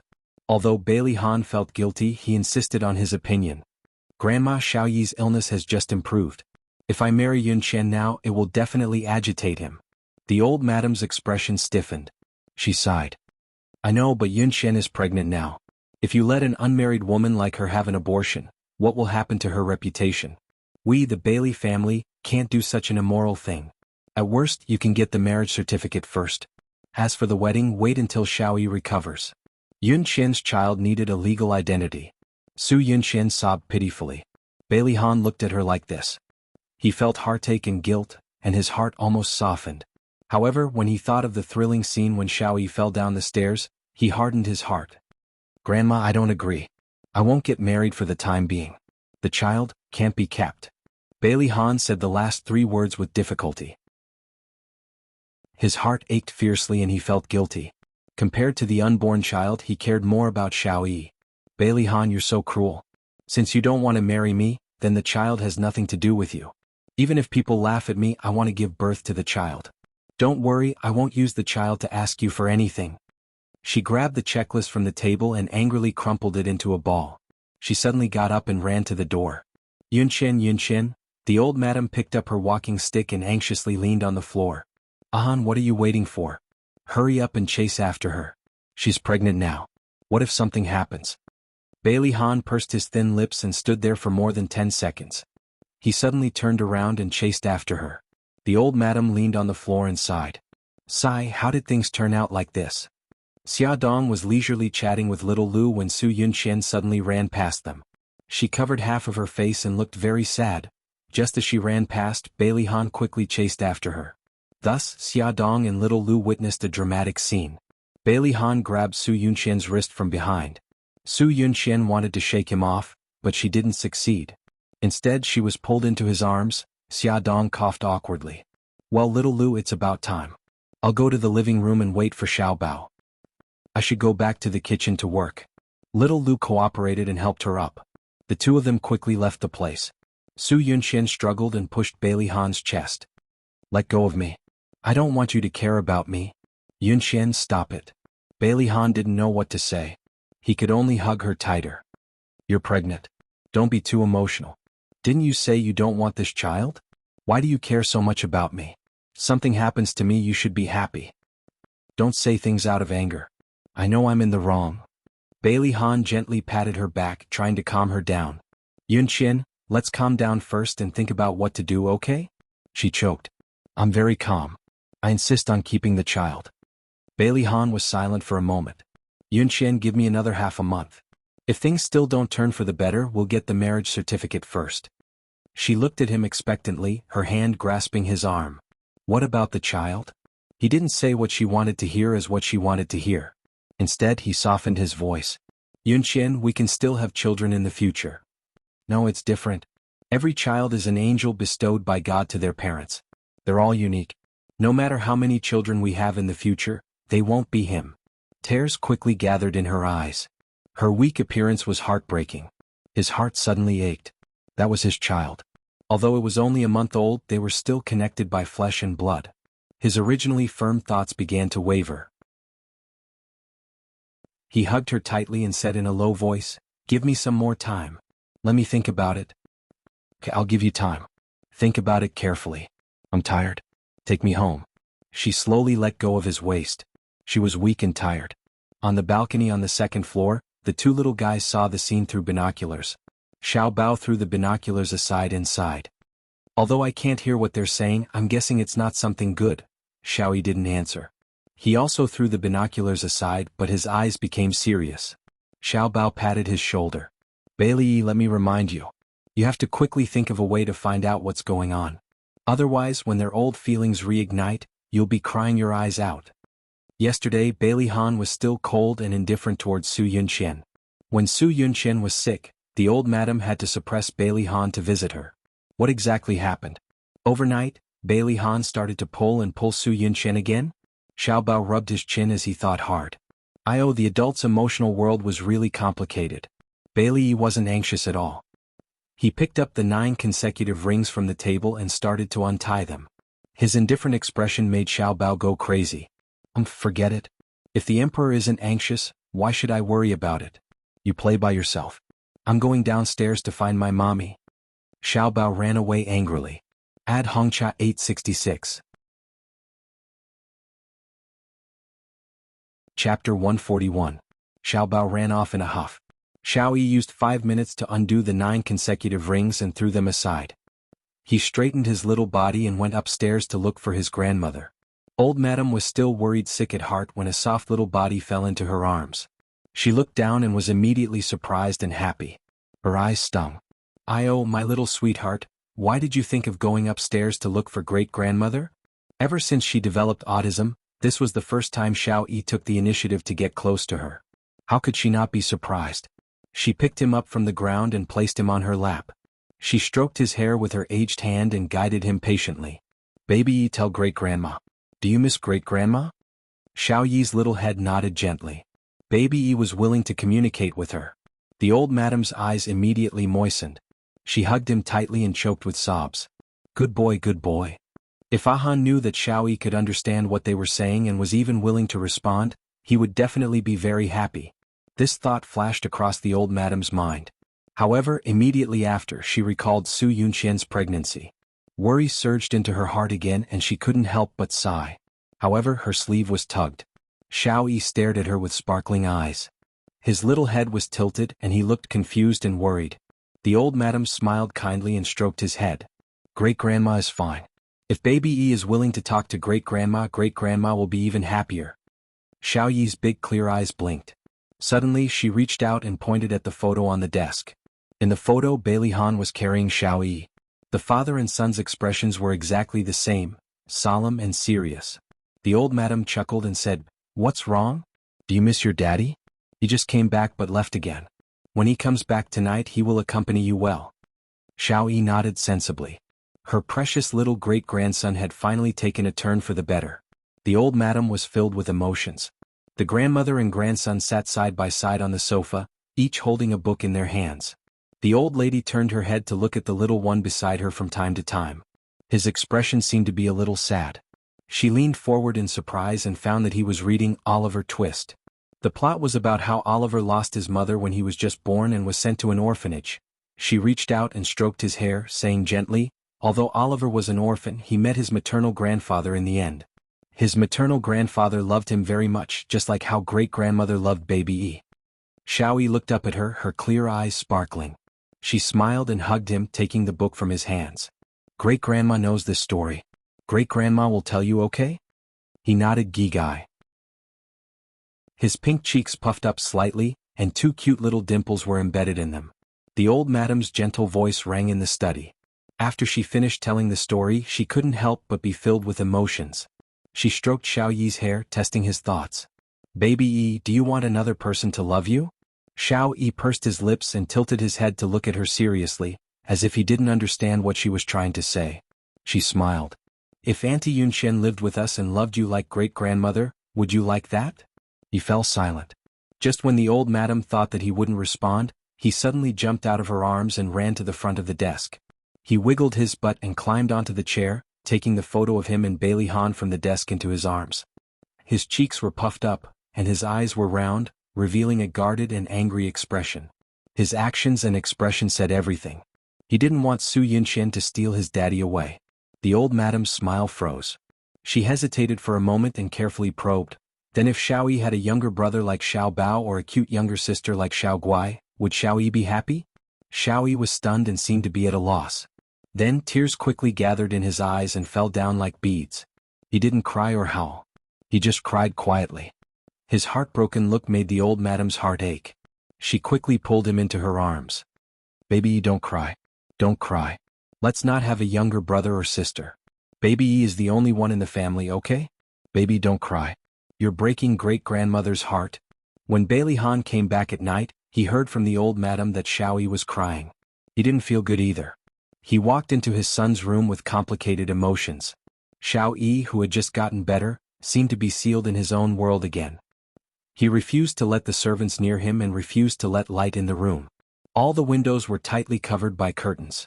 Bailey Han walked into the room and suddenly entered a dark world. He could only see a trace of light in the middle of the room. A small shadow sat in front of the light. He had just turned on the light when he heard his son's shrill scream.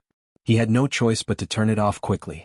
He walked behind his son and saw that he was holding a small laptop and watching a video. Bailey Han's eyes swept across the video. His eyebrows twitched. The room in the video was too familiar. It was his own room. In the video, he and Yunxian were watching a movie on the sofa. Then Yunxian went into the bathroom to take a shower while he went downstairs to take a shower. A few seconds later, Yunxian suddenly walked out of the bathroom. She took something out of her handbag, opened the red wine bottle, and put the thing in. Bailey Han's heart suddenly tightened. A thought suddenly entered his mind. A small figure suddenly appeared in the video. He was holding a bottle of red wine and climbed onto the chair with difficulty. He replaced the bottle of red wine with something. Bailey Han suddenly turned his head and stared at his son sitting next to him with dark eyes. He tried hard to control his emotions and didn't want to scare him, but, damn it. His son actually installed a surveillance camera in his room. He frantically and angrily searched his brain to see if he had done anything that was inappropriate for children. Although there were some scenes that made his face blush and his heart beat faster, at least it was under control. Even so, Bailey Han's cheeks were still a little hot. Fortunately, it was dark and his son couldn't see it. Concerns flashed through his mind and several thoughts leaped into his mind. He was both shocked and in disbelief. Through this video he could deduce that Yun Qian wanted to drug him that night, but his son replaced it with sleeping pills. Otherwise, he wouldn't have suddenly fallen asleep in the middle of the night. In the dark, the father and son sat in front of the computer in silence. After some time, Bailey Han placed his hands on Xiao Yi's shoulders and said with an unprecedented sternness, "Xiao Yi, stop your peeping immediately. I'll let bygones be bygones. If I find out about it again in the future, I'll punish you without mercy." Xiao Yi ignored him and didn't respond at all. Bailey Han thought about his current situation and his tone softened a little. "Xiao Yi, delete all these things. If they leak out, it will cause a negative impact." Xiao Yi's fingers moved a few times and the video was completely deleted. Bailey Han rubbed his hair to show his affirmation. "Xiao Yi, did you put sleeping pills in the red wine?" He nodded. His guess was confirmed. Bailey Han frowned. He had fallen asleep, so nothing must have happened between him and Yun Qian. Did she really lie to him? Too many things had happened today. Bailey Han needed to calm down. Bailey Han sat alone on the recliner on the balcony. Facing the bright starry sky, he slowly closed his eyes and put aside all his personal feelings. He began to calmly and rationally sort out the series of events. A moment later, his eyes suddenly opened. His deep eyes were filled with coldness. He took out his phone and dialed the number of his family doctor, Suzha. "Suzha, do you know any Chinese medicine practitioners? I would like to ask you for a favor." In the middle of the night, Xia Dong suddenly woke up. Her forehead was full of sweat. She was still in shock and turned on the bedside lamp. She glanced at the clock. It was only 1 o'clock in the morning. She dreamed that she had given birth. Lying on the hospital bed, she was in so much pain that she was about to faint. After giving birth with great difficulty, the doctor brought the child to her. It turned out to be a deformed child with atrophied limbs. She stroked her abdomen with both hands in fear. As the pregnancy grew longer, the worry in her heart grew deeper. She didn't know if the medicine she injected would affect the child's development. She couldn't fall asleep after changing several positions. She unkindly dialed Yisiki's phone. The phone rang for a long time before it finally got through. Yisiki's irritable voice pierced through the air. "Xia Dong." Xia Dong quickly moved the phone away from her ear and laughed. "Yezi, sorry to disturb your rest. Get lost. You better have something serious to say. Otherwise, I'll crawl out of your phone and strangle you." Yisiki was worried that she would wake her husband up, so she went to the living room after answering the phone. "Then hurry up and crawl over. I need you to comfort me. What's wrong?" Yisiki caught the change in her mood and pricked up his ears. Xia Dong touched her abdomen. "I just had a nightmare. I dreamed that I gave birth to a deformed child." Yisiki paused and softened his voice. "Don't think too much. Even our Shihao said that although the medicine will affect the fetus, you didn't absorb much of it, so it shouldn't be a problem." "But the medicine is very strong," Yisiki interrupted her. Xia, listen to me. It's useless to worry about these things now. Whether the child is deformed or not, you have to give birth to it for Xiao Guai's sake." Xia Dong leaned against the pillow dejectedly. Siki was right. Worrying about these things now was a waste of energy. Even if the fetus was affected by the medicine and became deformed, she had to give birth to it. Xia, don't think too much. What you need to do now is to take care of your body. I'm planning to take Nyonyo to the aquarium this weekend. Do you want to bring Xiao Bao and Xiao Guai along? Xia Dong smiled. Okay, then we've made an appointment. Hurry up and go to sleep. I'm fine now. Are you really fine? I'm really fine. Just treat it as my prenatal depression acting up. I'm full of energy now. Shinmu 799. Chapter 142. Han, why did we stop here? Didn't you say we were going to an art exhibition? In the car, Su Yunqian looked out of the window in surprise. They were now parked opposite a traditional Chinese medicine hall. Grandma hasn't been sleeping well recently. I heard that this traditional Chinese medicine hall has an exclusive secret prescription for insomnia. Bailey Han opened the door for her. In the traditional Chinese medicine hall, there was a gray-haired old doctor in charge. Bailey Han told him what he needed, and the old doctor asked the young doctor to take out a package of Chinese medicine. Bailey Han grabbed Su Yunqian's wrist and said with a smile, "Yunqian, didn't you have a pregnancy reaction, nausea, and a bad appetite? Let Dr. Su take a look at you." Su Yunqian's eyes flashed with a flash of panic. "No, I'm fine today. Yunqian, pregnancy is a big deal. You can't be careless.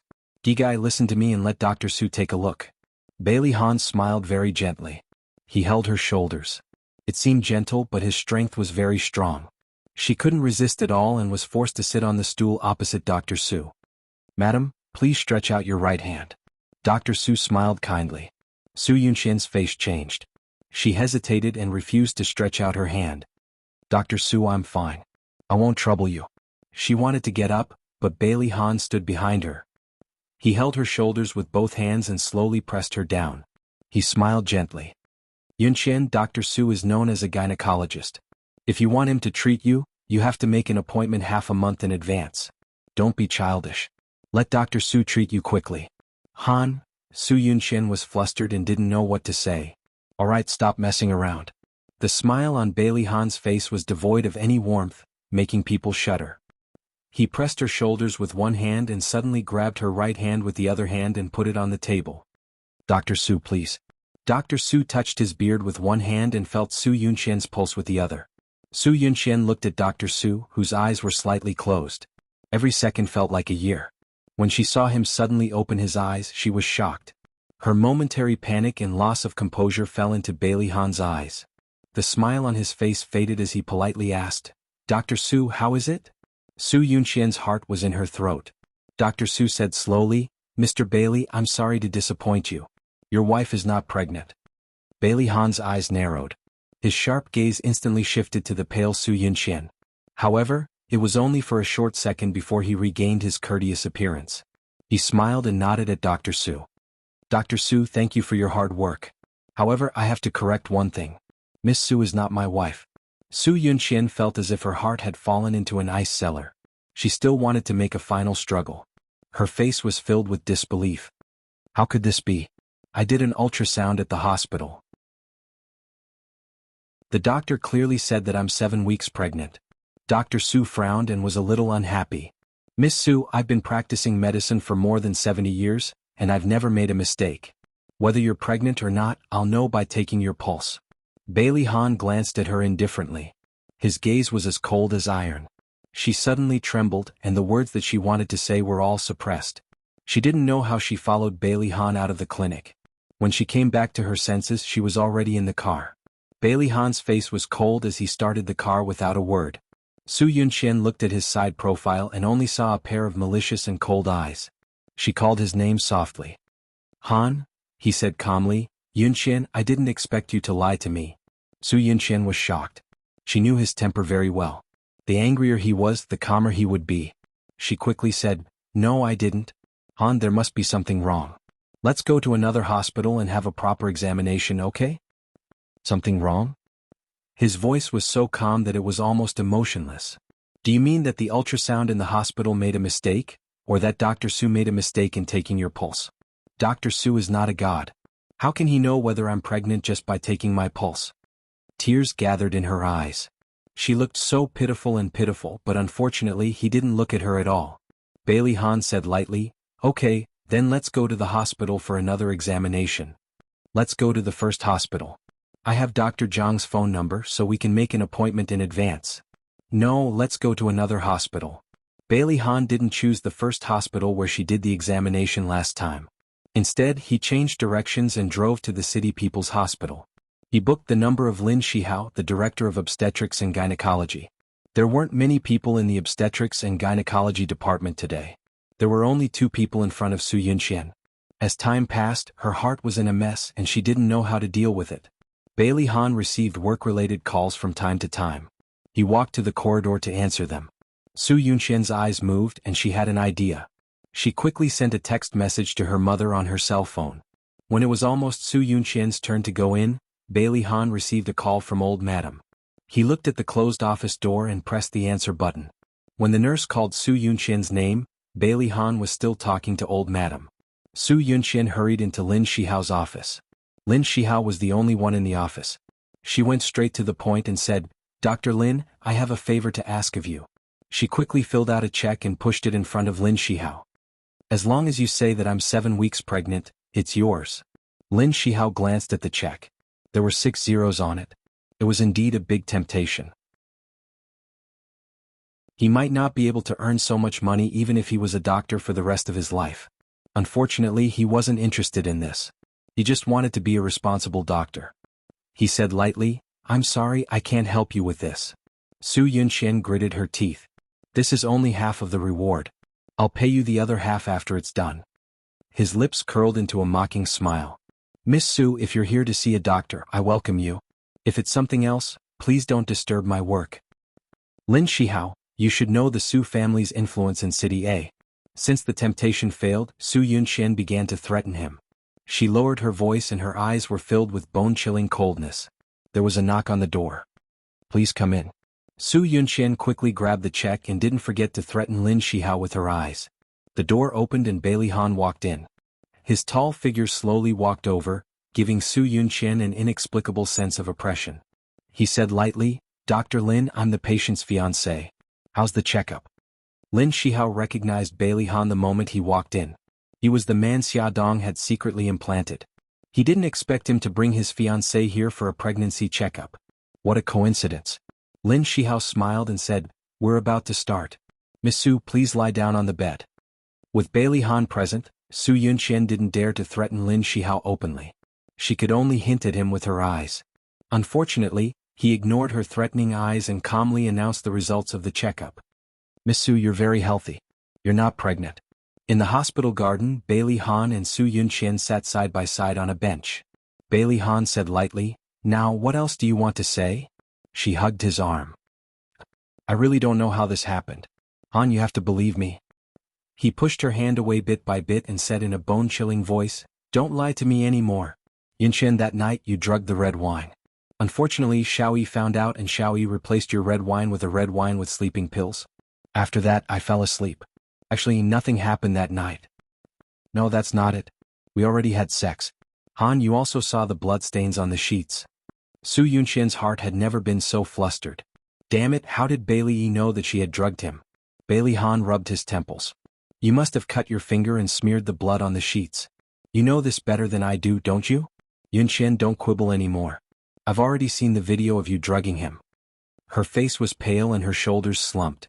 She covered her face with her hands and cried helplessly. "Han, I'm sorry. I just love you too much. I was afraid that you would leave me. I thought that as long as I had your child, I would be able to hold on to your heart."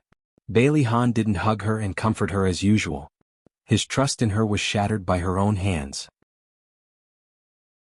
Their relationship that was full of lies started to make him feel tired, painful, and deeply hurt. He armed himself with indifference. "Su Yunqian, you disappoint me too much." It was the first time he called her by her full name. It seemed that he was really disappointed in her. She hurriedly grabbed his arm and cried without caring about her image. Don't go. I beg you, Han, forgive me just this once. I was just confused for a moment. I really was confused for a moment." He didn't turn back and only said coldly, "Did Xiaoyi fall down the stairs because of you?" "No, I didn't." Su Yunqian denied repeatedly. "Han, I've only lied once. Let's start over, okay?" He frowned. "I forgot that I shouldn't believe what you say anymore. I'm already very tired. Let's break up." She cried very sadly. "We've been in love for 6 years. Han, how can you break up just like that?" He stared at her coldly. "You should know that I don't like scheming women." If it was in the past, he would still feel guilty when he mistakenly thought that he had taken her. But now he didn't even feel a little guilty. 6 years of feelings and 5 years of waiting. He waited for her to return from England and thought that their relationship would blossom. He didn't expect so many twists and turns. He also didn't expect that the woman he loved deeply would become like this. He was very disappointed and heartbroken. He resolutely shook off her arm. Su Yunqian was caught off guard and almost fell to the ground. She staggered 2 steps and steadied herself by supporting herself on the edge of the chair. Bailey Han didn't turn back and strode away. Beauty novel Song Shu 566.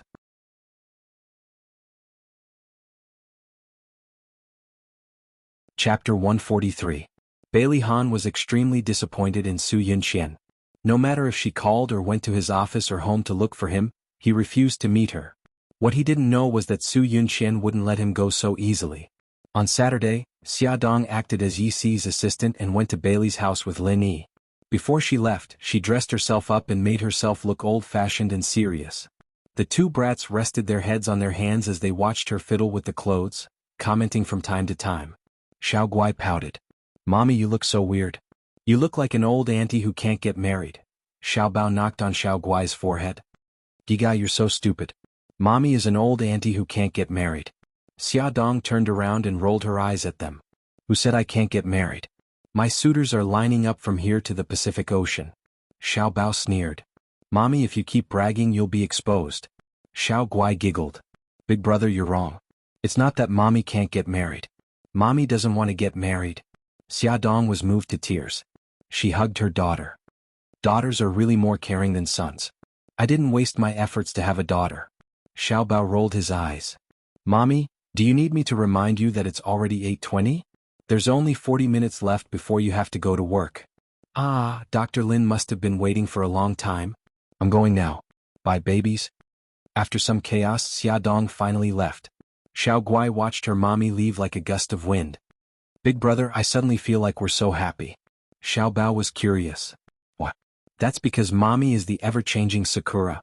One moment she's a strong woman and the next moment she's like us. She's like a little kid. It's so interesting." Xiao Guai laughed happily. "That's true, Hua." Xiao Bao held her hand. "Gigai, let's go. Big brother will teach you how to draw." When his mother was not around, as the only man in the family, he had to shoulder the heavy responsibility of taking care of his sister. Xia Dong ran downstairs and found Bailey Yun leaning against the Lamborghini in a cool pose, waiting for her. "Fox, why are you here?" Xia Dong was curious why Lu Xing did not stop him. She looked around and did not see Lu Xing. She guessed that what she said to Mika Keto last time was effective. "I'm sending you to work. When you get off work, I'll take you to eat something delicious." Bailey Yun blinked his foxy eyes and flicked the hair in front of his forehead. He looked so charming. Xia Dong got into the car and Bailey Yun drove off. She quickly grabbed the handrail, her face pale. "What's wrong? I thought you weren't afraid of racing?" She still looked so heroic when she won the motorcycle racing championship. She covered her mouth. "Don't drive so fast. I want to vomit." Bailey Yun panicked when he heard her. He quickly slowed down and turned to ask her. "How are you? Do you feel better?" Xia Dong took a deep breath. "I'm much better." He frowned. "Are you not feeling well? I'll call Lin Yi and tell him that you're not going with him. I'll take you to the hospital." She quickly stopped him. "No, it's okay. I didn't sleep well last night, so I felt a little nauseous. I'm fine now." He looked at her suspiciously. "Are you really fine?" "I'm really fine. I can even go up the mountain and kill a tiger." Xia Dong patted her chest proudly. Bailey Yun looked at where she was pointing and suddenly burst out laughing. "It's been so many years. Why haven't you developed?" Xia Dong was angry. Even if she wasn't as voluptuous as the sexy goddess, she was still very voluptuous. She was very voluptuous. Okay. I'm just joking. Did you hurt your pride?" Bailey Yun saw that someone was angry and quickly freed his hand to smooth her hair. He stroked her hair like how he stroked Lil P. "Don't be angry. I was just saying." Xia Dong turned her head and ignored him. "What a hardcore guy. Yo, you're really angry? Look at your puffy face. It's like a bun. I really want to pinch it." This guy really did what he said and rubbed her face like a bun. Xia Dong slapped the back of his hand and said angrily, "My face is not a bun. No matter how much you rub it, there's no filling. Focus on driving. You're so annoying." They were bickering when they arrived at Lin Yi's clinic. Lin Yi had already checked his watch twice when he saw Bailey Yun escorting Xia upstairs like a protector. He couldn't help but tease, "So you're the one who sent Xia Dong. No wonder she's late. Xia Dong, why didn't Mr. Beitang send you here last time?" Bailey Yun immediately exploded and yelled at Lin Yi. "Old Lin, are you my friend or not? How can you take revenge like this?" Lin Yi put on his coat and prepared to go out. "Of course I'm your friend. It's commonly known as a bad friend. *CK off. Bailey Yun didn't hold back and kicked his butt. Unfortunately, handsome Lin Yi was agile and nimble and dodged. Xia Dong pretended that she didn't see anything and said calmly, "Dr. Lin, I'm ready. We can go now." Bailey Yun wanted to go with them and insisted that Xia Dong sit in his car. Lin Yi said faintly, letting Xia Dong sit in your car? Is she your assistant?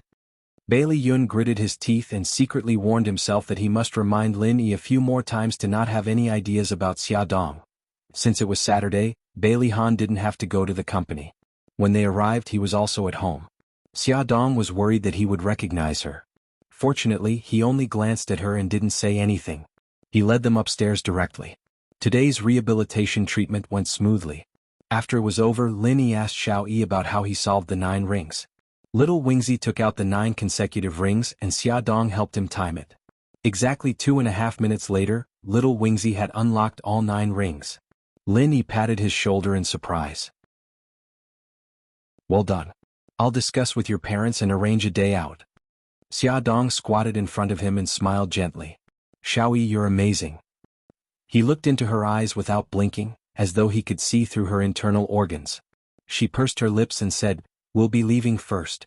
See you next time. She really wanted to reach out and touch his face and hug his little body. They went out and turned right. Xia Dong looked down and didn't look around. She almost bumped into Bailey Han, who was coming up from downstairs. The two were very close to each other, almost touching each other. I'm sorry. She subconsciously stepped back. When she realized that she was on the stairs, her high heels were already on the edge of the next step. She lost her balance and her body swayed. She quickly grabbed the railing next to her. Bailey Han had already reached out and wrapped his arm around her waist. It was a very familiar feeling. Because the two were so close, he could smell the faint fragrance on her body. It was also a very familiar smell. He suddenly stared at her face. Her long bangs covered her forehead and the black-rimmed glasses covered her eyes. However, it couldn't hide her gaze. His gaze was very sharp and dangerous. Xia Dong felt like she was being seen through. She struggled. Mr. Bailey. Bailey Han ignored her. He raised his right hand and reached in front of her eyes. He was about to grab her glasses. Lin Yi suddenly coughed dryly. Mr. Bailey, I'm sorry. My assistant offended you. I have something to discuss with you. Do you have time now? Bailey Han paused and slowly retracted his hand. Of course, Dr. Lin. This way, please. He gave her a long look before brushing past her. Lin Yi nodded at her and followed him upstairs. Xia Dong's hand tightened on the railing. She remembered his gaze when he went upstairs. She didn't know if he recognized her. She calmed down and went downstairs. She sat in the living room and waited for Lin Yi. She knew that Lin Yi wanted to talk to Bailey Han about bringing Xiao Yi out. Would Bailey Han agree? In less than 10 minutes, Bailey Han and Lin Yi came downstairs, talking and laughing. It seemed like the discussion went well. Xia Dong relaxed. However, in the next second, Bailey Han said, Miss Yi, there's something private I want to talk to you about.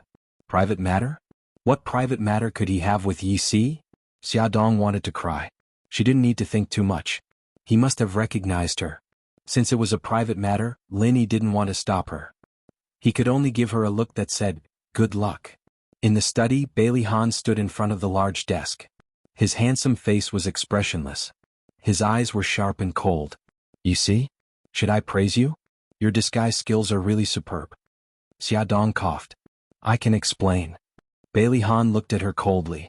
Say it. Xia Dong smiled. It's because I've been interested in psychology recently and I'm unemployed at home.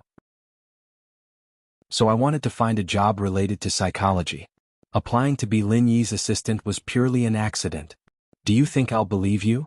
Bailey Han looked at her with disdain. Even if you're interested in psychology, Lin Yi wouldn't hire a layman to be his assistant. Tell me, what's your purpose?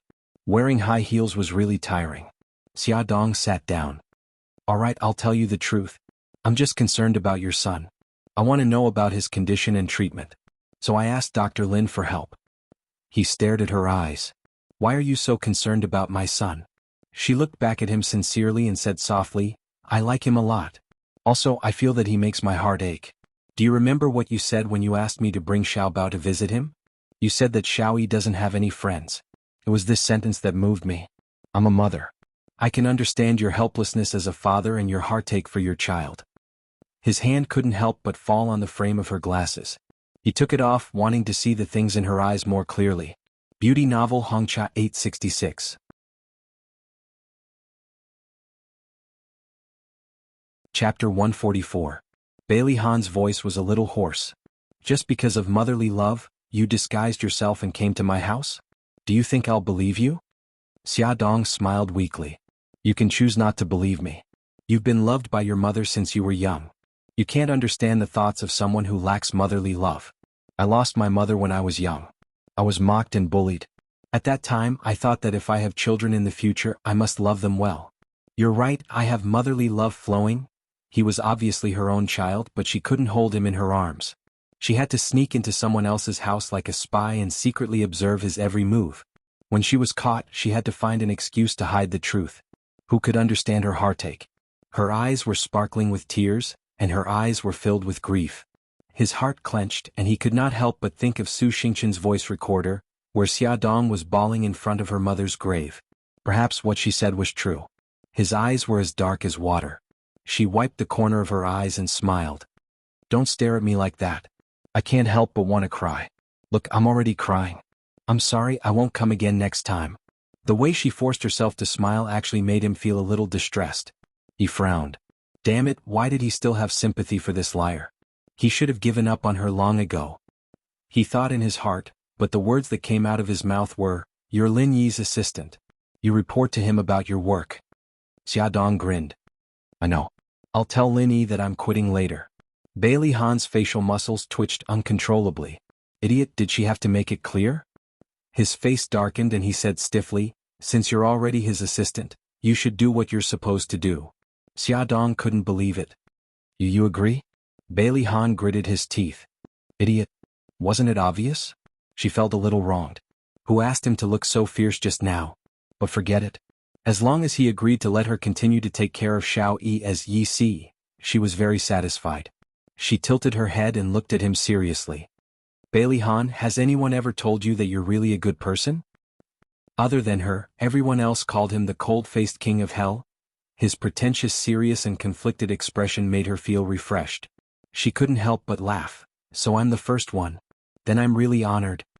Bailey Han's facial muscles twitched as he asked calmly, why did you resign? Xia Dong almost couldn't keep up with his jumping thoughts.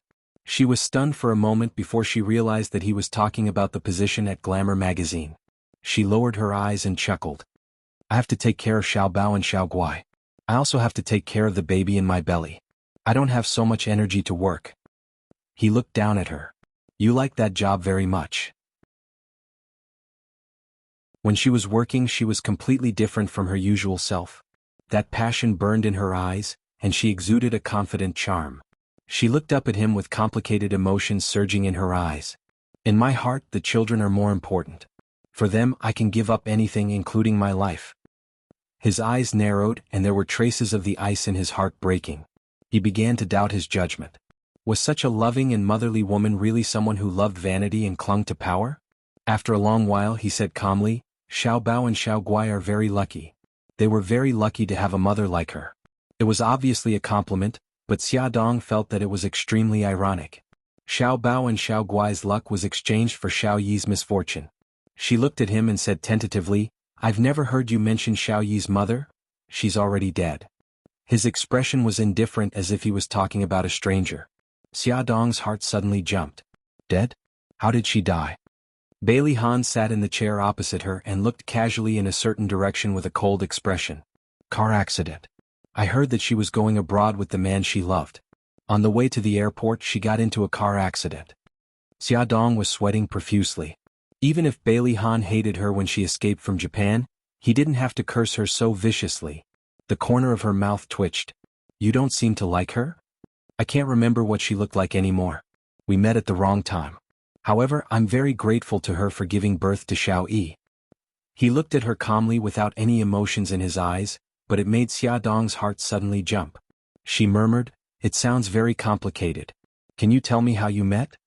She was really curious to see how he would twist the truth. He frowned. Why are you so interested in this matter? Nothing. We're just chatting. It's fine if you don't want to talk about it. He stared at her for a long time until she was sweating profusely.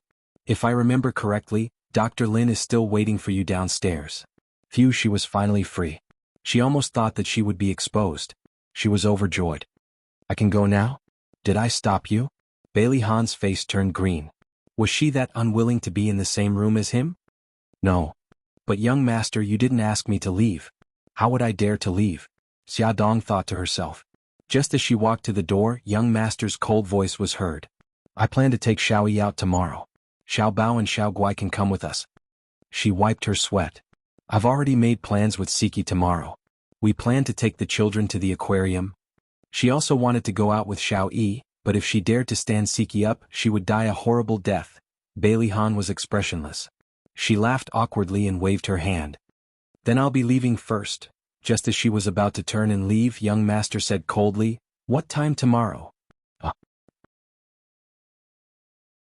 What time? I'm asking you, what time are we going to the aquarium tomorrow? The veins on Bailey Han's forehead throbbed. He found it unbelievable that he would suggest going to the aquarium with her. Oh, we've made plans for 10 o'clock. The young master said stiffly, See you outside the aquarium tomorrow. Okay. See you tomorrow. After Xia Dong left the study and walked to the stairwell, she suddenly felt that something was wrong. Brother Shin would definitely go with them tomorrow. If the two of them were together, wouldn't they be at loggerheads and part on bad terms? She wanted to scratch the wall. Could she back out now? Why was it that whenever she was in front of Bailey Han, she couldn't think straight? Why did she always do something crazy? She could almost imagine how dark Bailey Han's poker face would be if she went back on her word. He would even use his knife-sharp gaze to kill her. So the next day the situation was a little out of control. No, to be exact, it was out of control.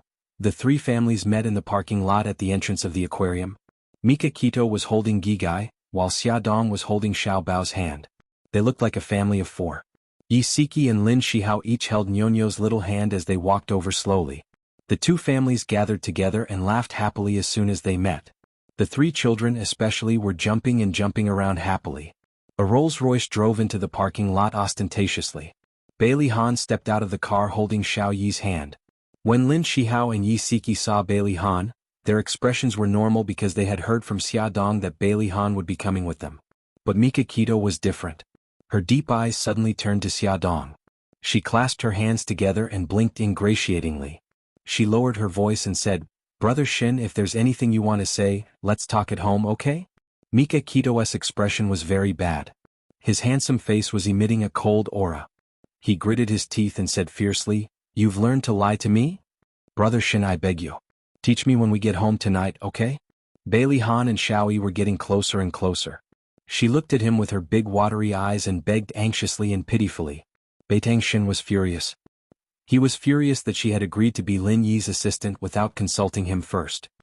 He was furious that she had risked her life to take care of little Wingzi in the Bailey family. He was furious that she had acted first and reported later, taking care of Bailey Han on a family gathering like this. But when he saw her pitiful expression, he couldn't help but soften. In the end, all his conflict and anger turned into a flick on her forehead.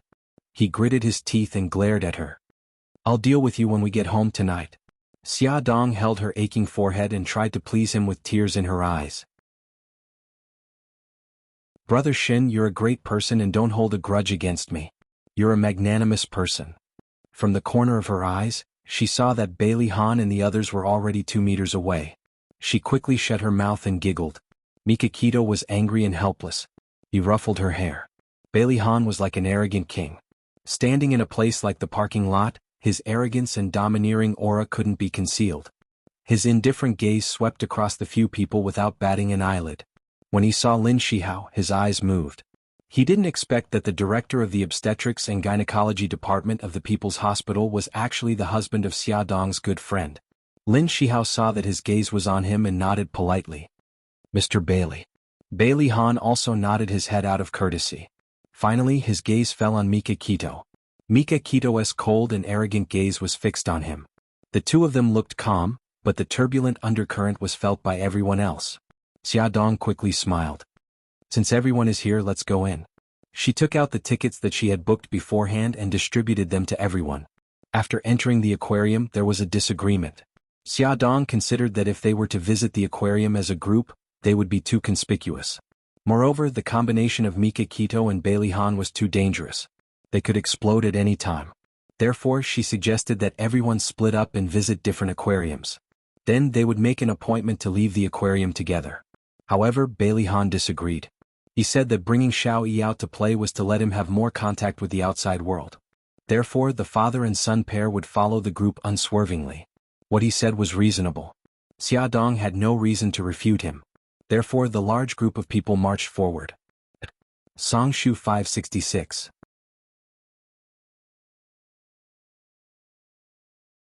Chapter 145.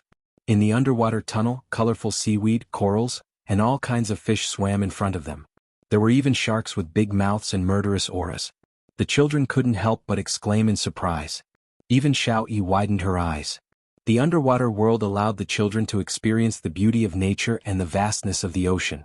They stopped from time to time and leaned against the glass to look at the various creatures swimming in the water in amazement, so much so that they neglected the people and things around them. Xiao Yi raised his head and looked obsessively at the sea turtle that weighed a few hundred kilograms slowly and clumsily swimming above his head. He couldn't help but follow its pace with his short legs. Bailey Han only turned his head to look at Xia Dong, who was squatting in front of Xiao Guai and tidying her hair. When he turned back again, Xiao Yi, who had been following beside him, had already disappeared. He blamed himself for not taking good care of the children, who were right beside him. However, now was not the time to blame himself. It was more important to find him quickly. He called the others and explained the situation briefly. First, he contacted the broadcasting studio and asked them to help spread the news of the children's disappearance. Then he decided that Yi Siki and Xia Dong would take care of the children. The three men would split up to look for Xiao Yi's whereabouts and keep in touch with each other. Xia Dong and Yi Siki brought the children to the underwater food pavilion. Their hearts were in a mess and they couldn't calm down at all. Yezi, take care of the children. I'm going to look for Xiao Yi too. Yi Siki grabbed her arm. You're not feeling well right now. Can you do it? It's okay. I can do it. She patted Yi Siki's hand to comfort her. Then she stroked Xiao Guai and Xiao Bao's hair. Baby's mommy is going to look for Xiao Yi too. You guys stay here with Auntie Siki. Don't wander around, okay? The children nodded in unison. Xia Dong called Mika Kito and the others to ask about the search.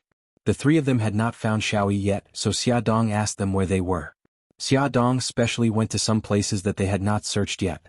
He searched from the jellyfish hall to the sea creature hall, and finally came to the sea creature hall. There was a dolphin performance going on in the performance hall.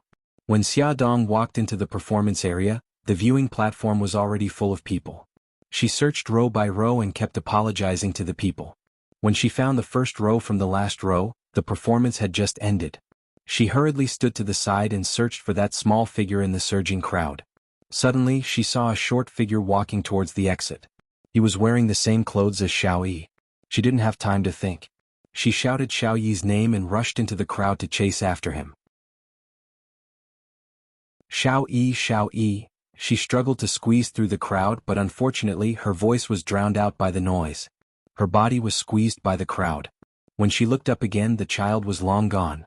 Maybe he was blocked by the adults next to him, or maybe he had already left the performance hall. Xia Dong helplessly stopped. When the crowd had dispersed, she held on to her last glimmer of hope and looked around the seats in the performance hall. She imagined that maybe Xiao Yi was sitting somewhere that she couldn't see. Suddenly, her eyes lit up and she ran to the corner of the first row. There was a small figure sitting on the seat. He was focused on the huge pool in front of him. There were two dolphins, one big and one small, swimming lazily in the pool. Several staff members were finishing up the performance. Xiao Yi. When Xia Dong ran in front of him, she was panting heavily. Her heart was thumping wildly. She suddenly hugged him in her arms and said in a trembling voice, Xiao Yi, why are you here? We were worried to death. Bailey Yi's eyes flashed. He leaned against her chest and could hear her heart beating wildly. There was a faint fragrance on her body. Hugging him, it was warm and comfortable. He despised and hated all the women who tried to get close to his daddy. His little hand pushed her shoulder forcefully and a low growl of displeasure came from his throat. Sorry, I was just too happy. Xia Dong quickly let go of him and smiled gently. Wait a moment. I'll inform everyone. She was the first to inform Bailey Han. When she was talking to Mika Kito, Xiao Yi suddenly jumped down from the chair and walked out silently. Brother Shin, please inform Lin Shihao and Siki. I'll take Xiao Yi to Seabed Food Pavilion immediately. She quickly hung up the phone and followed Xiao Yi. Xiao Yi, don't walk so fast. Watch your step. Xia Dong followed closely behind him. Seeing that the steps were very high, she naturally reached out to help him up. Unexpectedly, he suddenly reached out and pushed her away.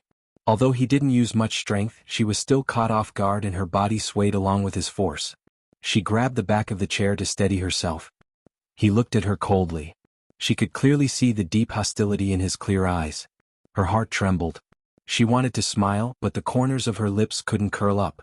Perhaps she was too greedy. When she was growing up with Xiao Bao and Xiao Guai, she couldn't help but want to pay attention to Xiao Yi's life. She really should have done what Bailey Han said and died in the car accident so that she wouldn't disturb his life anymore. She couldn't suppress the sadness in her heart.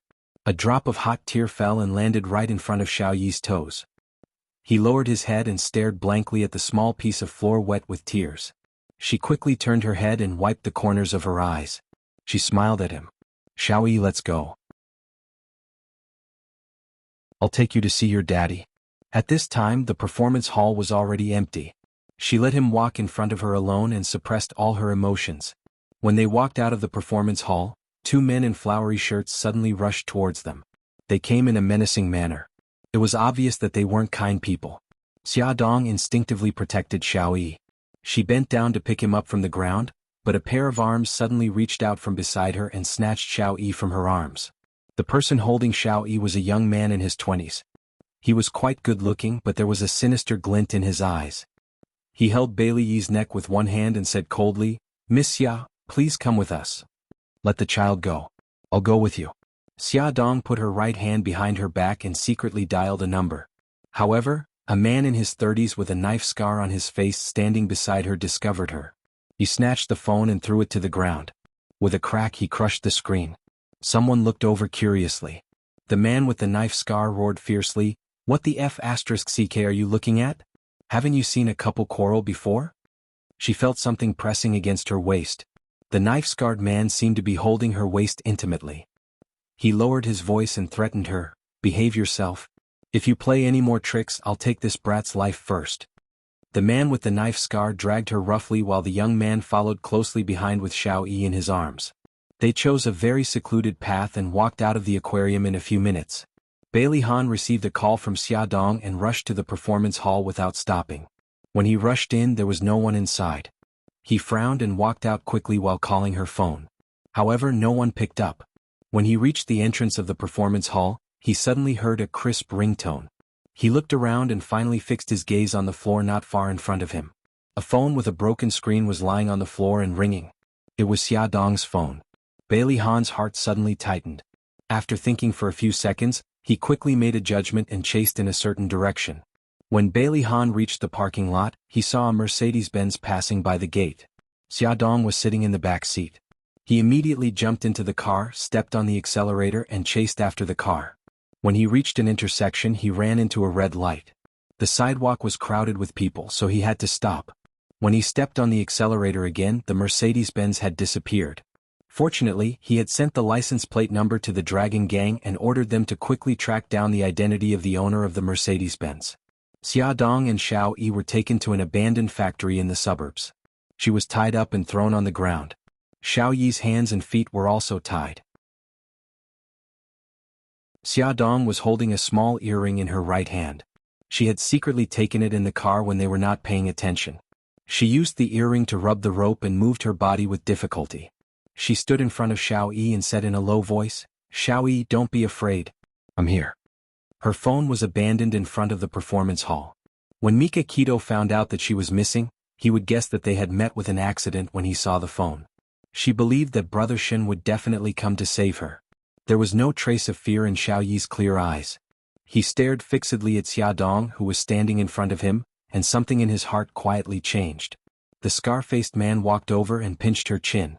His eyes were shining with anger. "Beatrice, I finally caught you. It's not easy to catch you when you're alone." Xia Dong tried to shrink back, but her chin was pinched even harder. It was burning with pain. "Who are you? Why do you want to catch me?" "Beatrice, you're still playing dumb. If it weren't for you, my brother wouldn't have died."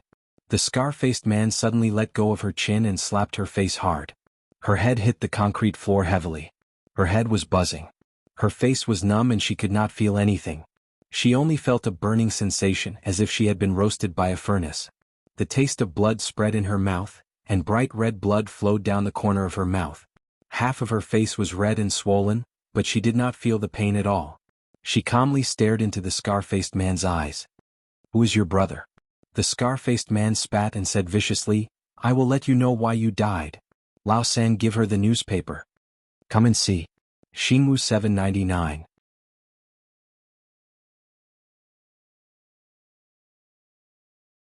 Chapter 146. The one called Lao San was the young man in his 20s. His vicious eyes flashed with a cold light like that of a venomous snake. He pulled out a newspaper from somewhere and smashed it hard on Xia Dong's injured face. "Look carefully. The man who died tragically on the street in the newspaper is my brother." Xia Dong tried his best to stretch his neck and finally saw the headline and photo on the newspaper clearly. However, she was sure that she had never seen this man before. "You're mistaken. I don't know him." "Then you might have heard of his name." The scar-faced man suddenly squatted down and pinched her face with 2 fingers. "He's the leader of the Flame Gang. Old K, because of you, he was killed by the gangsters." Old K, this name sounded familiar. A thought flashed through Xia Dong's mind. She scanned the newspaper with difficulty and finally remembered that she had seen this news before. It said that the leader of the Flame Gang died tragically on the street during a fight. However, how could this have anything to do with her? "You remember now?" The scar-faced man laughed sinisterly. "Beatrice, I know you have a powerful backer. Call him now and tell him to come alone. Otherwise, I'll let you and that little Beatrice die a horrible death." A powerful backer? Was he referring to Brother Shin? Could it be that Brother Shin had a dispute with the local mafia? Questions flashed through Xia Dong's mind. What she needed to do now was to stall for time so that Mikakito and the rest could rescue them. She pursed her lips. "I don't know who the backer you're referring to is. Why don't you tell me the whole story, why Old K was cut into pieces by the people of the Black Street? Maybe I can think of something." The knife-scarred man dragged a chair over and sat down. He stepped on her arm and grinned viciously. "Don't try to play tricks with me. Otherwise, I'll strangle that little Beatrice to death first." He gave third brother a look and he immediately walked over to Xiao Yi. Xia Dong endured the excruciating pain in her arm and propped herself up to protect Xiao Yi. She said sternly, "Don't move. I'm not playing any tricks. I really don't know who your backer is." The scar-faced man sneered. Third brother didn't stop walking. He bent down and stretched out his arm to push Xia Dong over. Then he grabbed Xiao Yi's collar and lifted him off the ground. As Xiao Yi's tiny body was lifted into the air, Xia Dong's heart almost stopped beating. She screamed in panic, "Don't hurt him. Please don't hurt him." She struggled to get up from the ground. Her legs were tied up so she could only jump towards Lao San. She said anxiously, "I beg you, let him go. He can't breathe." Xiao Yi's throat was choked by the collar, and his little face gradually changed color due to the difficulty of breathing. His clear eyes were filled with an uncomfortable mist, and he struggled with all his might, kicking his short legs. Xia Dong's heart ached as she bit third brother's arm. "Eminent, how dare you bite me?"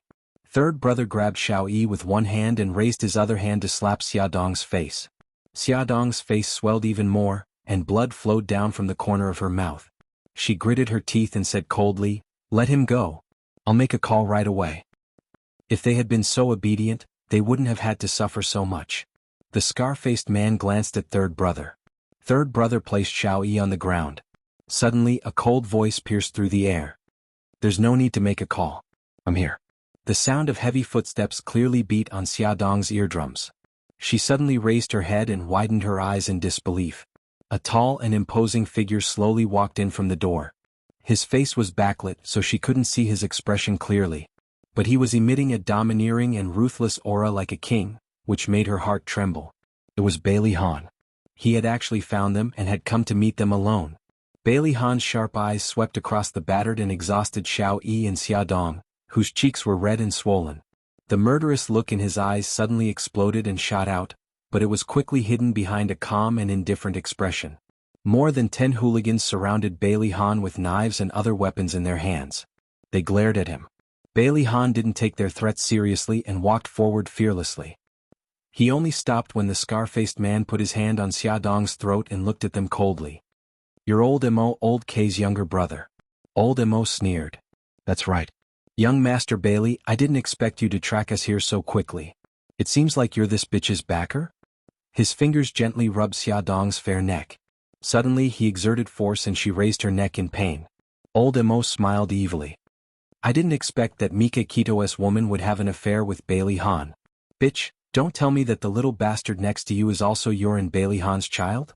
Xia Dong glared at him in anger and pain. She bit her lips but didn't say a word. She and Xiao Yi were in their hands. If they were angered, who knew what they would do? Bailey Han's hand silently moved to his back. Old Mo noticed his movement and grabbed Xiao Yi to block in front of him. He said sternly, Bailey Han, throw away your weapon. Otherwise I'll take your son's life first. Bailey Han pulled out a handgun from his back and threw it to the ground. You guys, search him and see if he has any weapons. Old Mo dragged Xia Dong and took a few steps back. With a bang, he kicked the pistol away and ordered his men to search Xia Dong's body. Bailey Han expressionlessly allowed them to search him. The hooligan took a dagger from his calf and threw it to the ground. They didn't find anything else. He looked at Old Mo indifferently. Old Mo, you're venting your anger on a woman and a child. You and your brother are indeed from the same womb. Old K had once drugged Xia Dong and sent several subordinates to gang rape her. Of course, Old Mo knew about this matter. When he heard Bailey Han's sarcastic words, he immediately flew into a rage out of humiliation. He couldn't help but curse, Bailey Han, don't King pretend to be a hero for me here. Picking up Beitang Shin's broken shoes and wearing a green hat. You're just a dirty person. Bailey Han's eyes flashed with murderous intent. He said coldly, your brother asked for it. He's lucky that I only let the men of the Black Street stab him once. Old Mo sneered. Bailey Han, I'm not going to talk nonsense with you. I'm here today to avenge my brother. Old San, take it out. Old San took a paper thing and threw it to Bailey Han. Bailey Han flipped through the thing in his hand and said coldly, you want 20% of the shares of Shanghao Group. What a big appetite. Old Mo was not easy to deal with. When he decided to take revenge, he had already investigated Xia Dong's interpersonal relationships. He knew that she had the best relationship with three men, Mika Kito, Bailey Han, and Bailey Yun. No matter which one of them was her backer, he had prepared a corresponding plan to deal with them. Old Mo grabbed the pen and threw it to Bailey Han. He said fiercely, don't talk nonsense. Hurry up and sign it, or I'll kill your son and your mistress. He suddenly grabbed Xia Dong's hair. Xia Dong endured the pain and tried hard to move back. She did not make a sound. Bailey Han's heart trembled. Using the act of looking at the contract as an excuse, his left hand quietly touched his belt. There was a thin steel knife deeply embedded in it. Although the blade was shorter than a thumb, it was abnormally sharp and was enough to cut a fatal wound. But he hesitated and did not make a move. There was only one knife. He was confident that he could shoot the knife into the heart of the young man called Old San. He was also confident that he could save Xia Dong from Old Mo at the same time. But he was not confident that he could take them to avoid the siege of more than 10 people and the shooting of guns. He took back his hand and continued to think with the pen. If he signed the contract, Old Mo would definitely not let them go. But if he did not sign it, Xia Dong and Xiao Yi would be in their hands. He was in a dilemma. Old Mo couldn't wait any longer. He grabbed Xia Dong's clothes and tore them apart. With the sound of fabric tearing, her dress was torn from her chest, and her snow-white skin was exposed. Her hands were tied behind her back, and there was no way to cover her exposed breasts. Her face was so hot that it was about to bleed. She bit her lips and stared at Old Mo. Look at her tender skin. It must taste good when I do it. Old Mo grinned and dragged Xia Dong to the sofa. Bailey Han's voice suddenly sounded, I've signed it. Come and get it. Old Mo paused and glanced at Xia Dong, whose face was red with blood. He laughed sinisterly. He did not expect that mysterious woman to have some skills. A few days ago, a mysterious woman contacted him and said that she knew that his brother was killed by the backer behind Xia Dong. She also said that Bailey Yi was Xia Dong's illegitimate son. She cared about Bailey Yi very much. If she used Bailey Yi to threaten her, it would definitely be twice the result with half the effort. Old Mo wasn't a fool. Of course, he could tell that the other party wanted to use him to get rid of Xia Dong and Bailey Yi.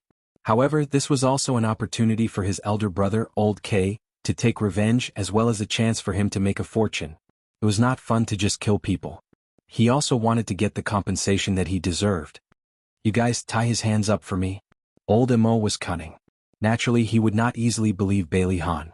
After two of his men tied Bailey Han's wrists with ropes, he waved his hand and asked someone to bring the contract over. The three big characters were indeed Bailey Han's signature. Old Mo was ecstatic and laughed loudly. After a few laughs, he suddenly stopped and stared at Bailey Han gloomily. Bailey Han, you killed my brother. I will not let you go easily. But you can rest assured that I will send you to hell for the sake of you transferring 20% of your shares to me. Lao San, bring the things I have prepared for young Master Bailey. Let him and his mistress have a good time and then go to hell. Xia Dong said in a hoarse voice, let the child go. He is innocent. Awesome Novel Song Shu 566.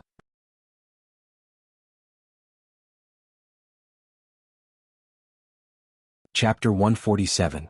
Bah. Old Mo spat. I'm not stupid enough to leave anyone alive. Although Yin Gang had some influence, it was nothing compared to Bailey's family. He was already taking a risk by coming here, so he naturally had to be careful. Brothers, go. Quickly serve eldest young master. Old Mo took out several bottles of syringes and a large group of people rushed forward. Some injected him with syringes while others fed him pills. Xiao Yi and Xia Dong were in Old Mo's hands, so Bailey Han could not resist. He was forced to swallow the pills and coughed incessantly. Old Mo let go of Xia Dong and Old Mo also let go of Xiao Yi. Old Mo walked to Bailey Han's side and kicked him. Bailey's eldest young master, you think you're so great? Now you're lying in front of me like a dead dog. Bah. Brothers, let's quickly retreat and set a fire outside the factory. Let this unfortunate pair of lovebirds come from the water and into the fire. While they were simply packing up, Xia Dong moved to Xiao Yi's side. She gently tugged at the corner of Xiao Yi's clothes with her hands behind her back. Xiao Yi's eyes were sharp. He immediately saw that the ropes on Xia Dong's tied wrists were in a mess because of the needles, leaving only a few thin joints. Her wrists were red and abraded, probably caused by pulling the rope too hard. His eyes flashed and he suddenly crouched down and bit the rope with his teeth. Xia Dong's body stiffened. She tugged at Xiao Yi's clothes to tell him not to worry, but she did not expect him to bite the rope for her. Her heart ached, but more than that she felt warm. Second brother, where's that kid? The group of people had already walked to the door when third brother suddenly turned around and shouted. Old Mo also became alert and turned around. Because Xia Dong was blocking Xiao Yi's body, he did not see Xiao Yi. He was shocked.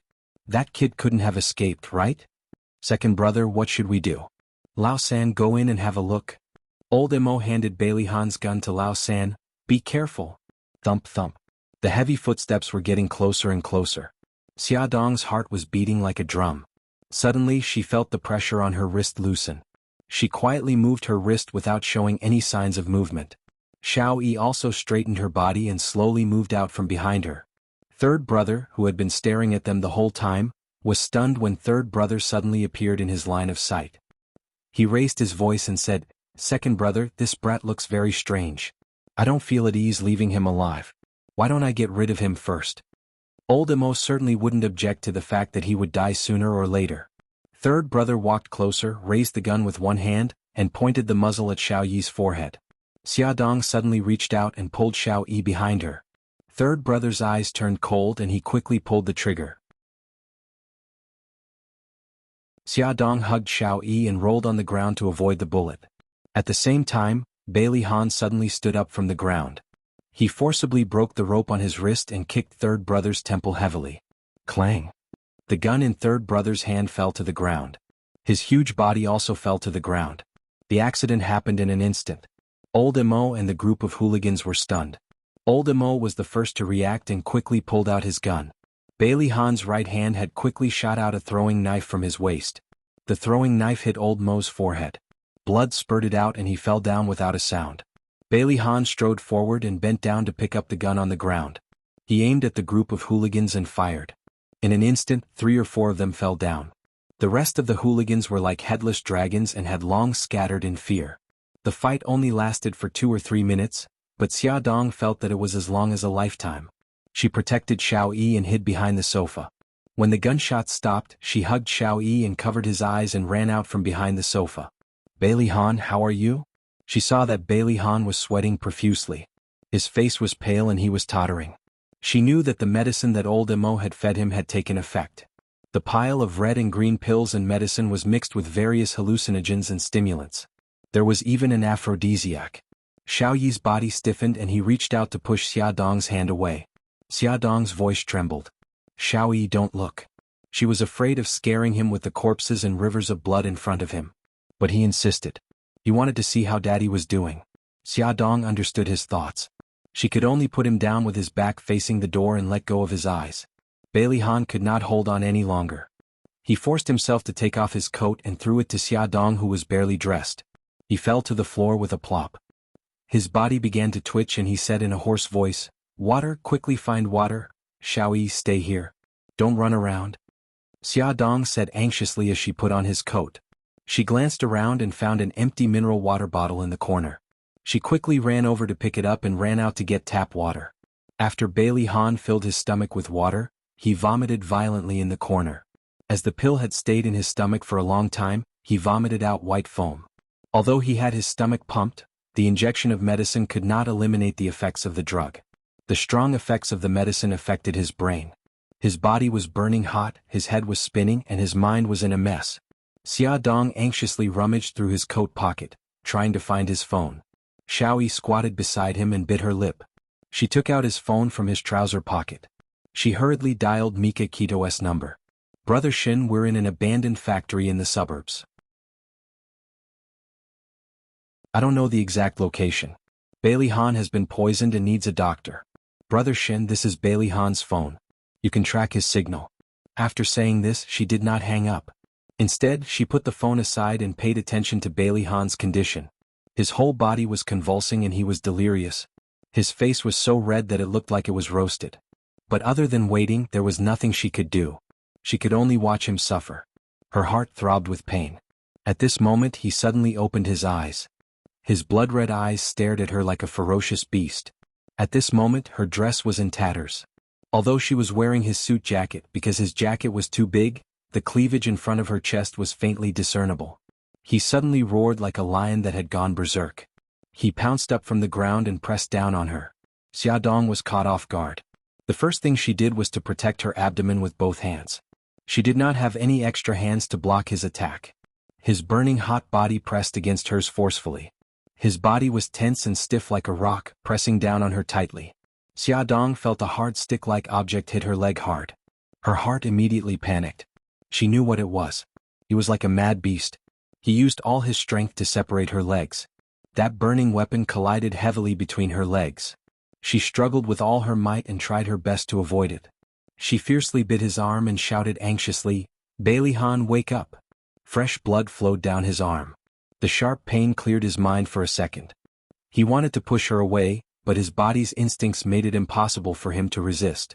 He said in a hoarse voice, hit, knock me out." In the next second, the demon in his body gained the upper hand. The thing between his legs started to move again. His heavy breathing and painful cries were transmitted to Mika Kito's ears through the phone. He flew into a rage. He sped up and shouted anxiously, "Bailey Han, stop it right now." Xiaodong was being pressed down. She was in unbearable pain. Other than the sharp pain between her legs, her abdomen was also starting to hurt. She did not have time to think. She had to find something to knock Bailey Han out. As far as her arm could reach, there was nothing she could use. She kept moving her body to block his attacks. However, he was too strong. She could not hold on for much longer. Just as she was about to give up, Xiaoyi, who had been silent all this time, suddenly ran away. Soon he ran back with a wooden stick and handed it to Xiaodong. Xiaodong closed her eyes. She gritted her teeth and swung the wooden stick at the back of his head. His movements suddenly paused. His pupils constricted. His blood-red eyes stared straight at her. That ferocious look made him look like a malicious spirit that had crawled out of hell. Xiaodong shuddered. She was so scared that her heart almost stopped beating. She thought that she was about to die. However, he suddenly roared and got up from her body. Like a wild bull in the wind, he charged at the stone pillar. With a loud bang, his tall body fell to the ground and he no longer moved. Xiaodong's heart suddenly tightened. She widened her eyes in shock. She had never expected that he would hit his head and bleed. She was shocked, scared, and touched. She wanted to go forward to check on his condition, but the pain between her legs was burning. The pain in her abdomen also intensified. She trembled and wanted to get up, but she didn't succeed. Xiaoyi glanced at her. She bit her lip and turned to run to Bailey Han's side. Bailey Han's face was covered in blood. He lay motionless on the ground. Xiaoyi panicked. She used her little hand to push his arm. Her tears fell and she cried, "Daddy, Daddy, wake up. It's all my fault. I shouldn't have run around. Daddy, wake up." Xiao Yi was willing to talk. Xiaodong was in pain and surprise. Coupled with fear and sadness, all kinds of complicated emotions mixed together. She couldn't help but feel a lump in her throat. She forced herself to get up from the ground and walked to Bailey Han's side. His face was covered in blood. She trembled as she checked his breathing. Fortunately, although his breathing was weak, at least he was still alive. She immediately saw the part below his abdomen that was almost poking through his pants. She awkwardly averted her gaze. There were so many stimulants and aphrodisiacs. He wouldn't explode, right? Actually, she could help him with it, but her son was beside him. She touched Xiao Yi, who was crying bitterly. She comforted him and herself. Xiao Yi, don't worry. Your daddy will be fine. He will be fine. Attention, Songshu 566.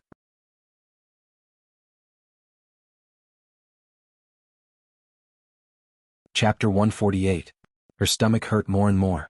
She took a deep breath and tried to calm herself down. Sitting on the floor, she didn't forget to comfort Xiao Yi softly. The sound of footsteps was chaotic and anxious. Xiaodong looked up at the door and saw Mika Kito's tall figure running over. In the empty factory, he didn't even notice the mess on the floor. In his heart, there was only Xiaodong. He ran over and hugged her tightly in his arms. Xia, don't be afraid. I'll take you home. She had suddenly disappeared in the aquarium. On the phone, when he heard that Bailey Han had been drugged and wanted to humiliate her, he was anxious and angry. He wanted nothing more than to fly to her side immediately. Seeing her in such a sorry state, his heart was about to break. His heart was beating wildly and even she could feel it. She endured the pain and patted his back gently. She tried to smile. Brother Shin, where's the doctor? Let the doctor take a look at Bailey Han. He's seriously poisoned. Also, my stomach hurts a little. Mika Kito quickly relaxed his arms a little. Worried that he would press on her stomach, he shouted, Doctor, doctor. Soon a doctor and nurse, along with 4 of their men, rushed in with a stretcher. Mika Kito asked the doctor to treat Xiaodong first, but Xiaodong refused. She wanted to see Bailey Han's condition first. Fortunately, the doctor knew about her condition and asked the nurse to give her an injection. Bailey Han's condition was more complicated. The doctor pumped his stomach on the spot, gave him a cardiac stimulant, and bandaged his wound briefly. Then they were sent to the hospital. Mika Kito first carried Xiaodong into the car and then carried Xiao Yi. Xiao Yi insisted on staying by Bailey Han's side. Xiaodong wrapped a blanket around him and hugged his small body. He didn't resist or struggle. He let her hug him as he stared blankly at the lifeless Bailey Han lying on the stretcher. When they arrived at the hospital, Mika Kito ignored her objections and carried her all the way to the obstetrics and gynecology department. Fortunately, she controlled her emotions well and performed emergency treatment in time. The child was not in danger. Bailey Han was pushed to the emergency room. The doctor said that not only did he have drug poisoning, but he also had a serious skull injury. Xiaodong couldn't help but think of the scene when he crashed into the stone pillar. The clear sound of the stone hitting his head kept echoing in her ears. His bloodied face was still in front of her. Her heart ached. She grabbed Mika Kito's arm and asked in a trembling voice, Brother Shin, will he die?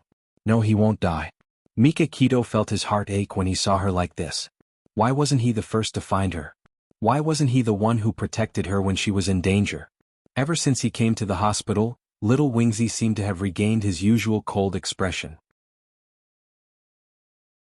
He sat on the bench with his back straight and stared at the emergency room door without blinking. Xia, you must be tired. I'll take you back first. Mika Kito gently patted her back and coaxed her gently. It's okay. I'm fine now. She looked at Xiao Yi and said softly, Brother Shin, you should inform Bailey's family. Her face was pale, her hair was messy, her cheeks were swollen, her lips were cracked and stained with blood. She almost had a miscarriage.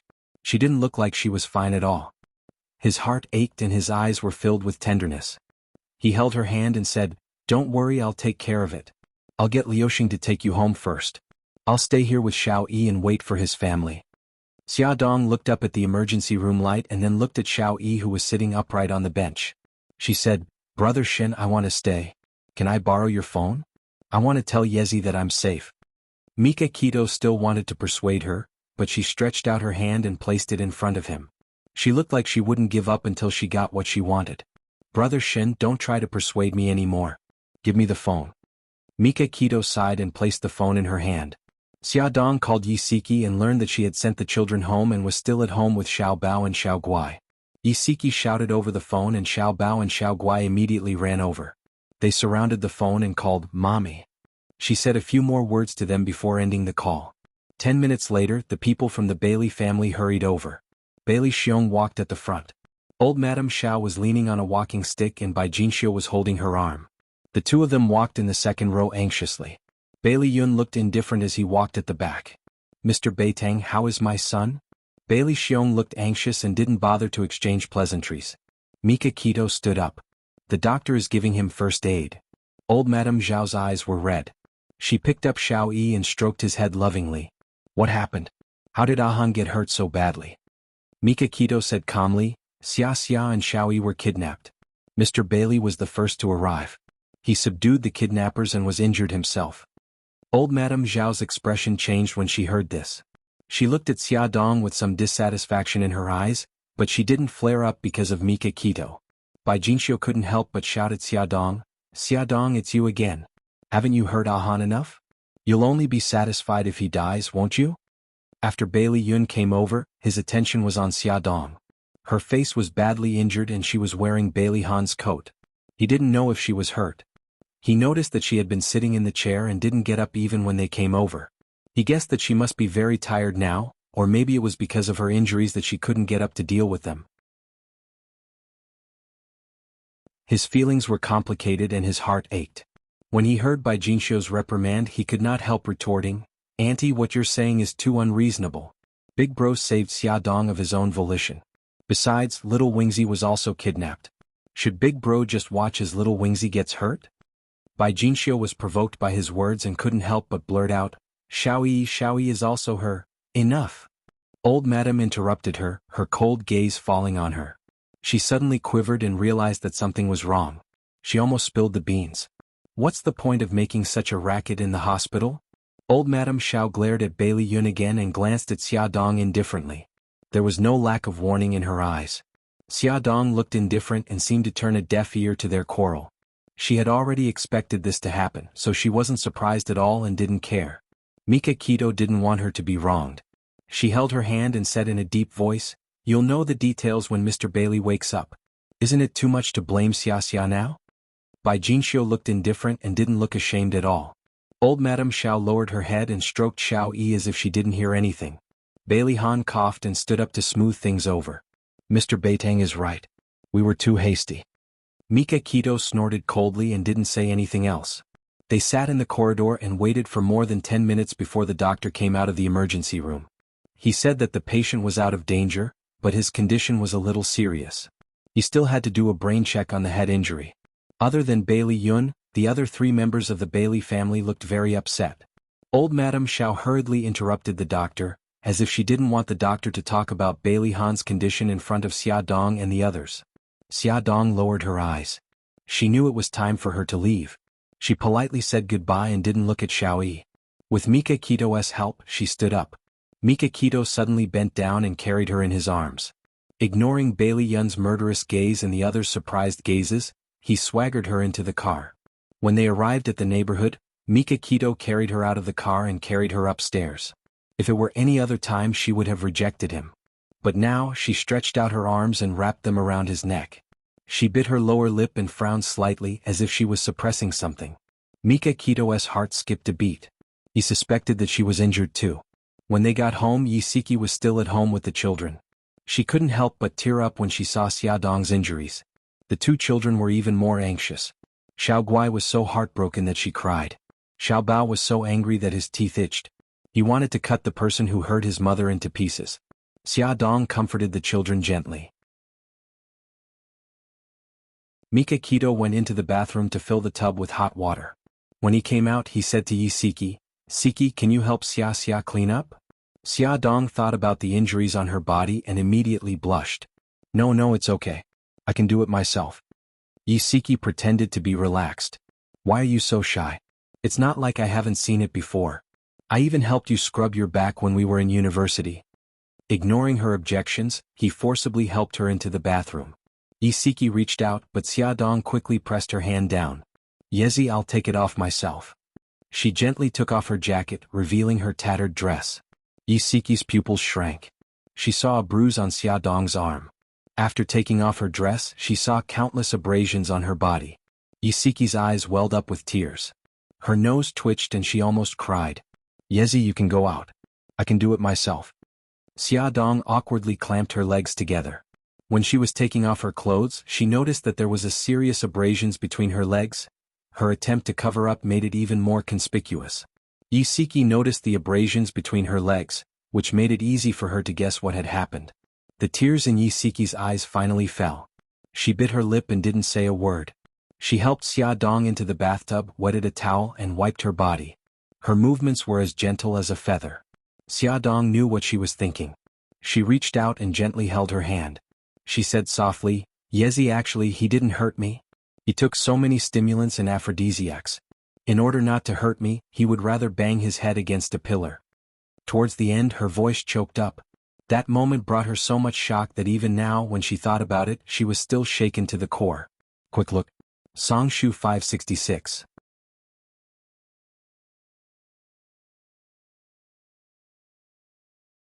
Chapter 149. Yisiki froze for a moment. She thought that Bailey Han had hurt Xia, but she didn't expect it to be like this. After a long time, she sighed softly and said, Xia, sometimes I can't help but think that Bailey Han actually loves you. If it wasn't love, why would he do so many unbelievable things? Xiaodong was stunned. Because of her words, her heart was in a mess. It seemed that he really did treat her differently. The soft wet cloth gently brushed against her shoulder, careful not to touch her wound. The gentle touch pulled her back to reality. She rubbed her forehead and said softly, the person he loves should be Su Yunxian. They are a match made in heaven. Yisiki sneered as if she had heard a joke. They are a match made in heaven? Of course not.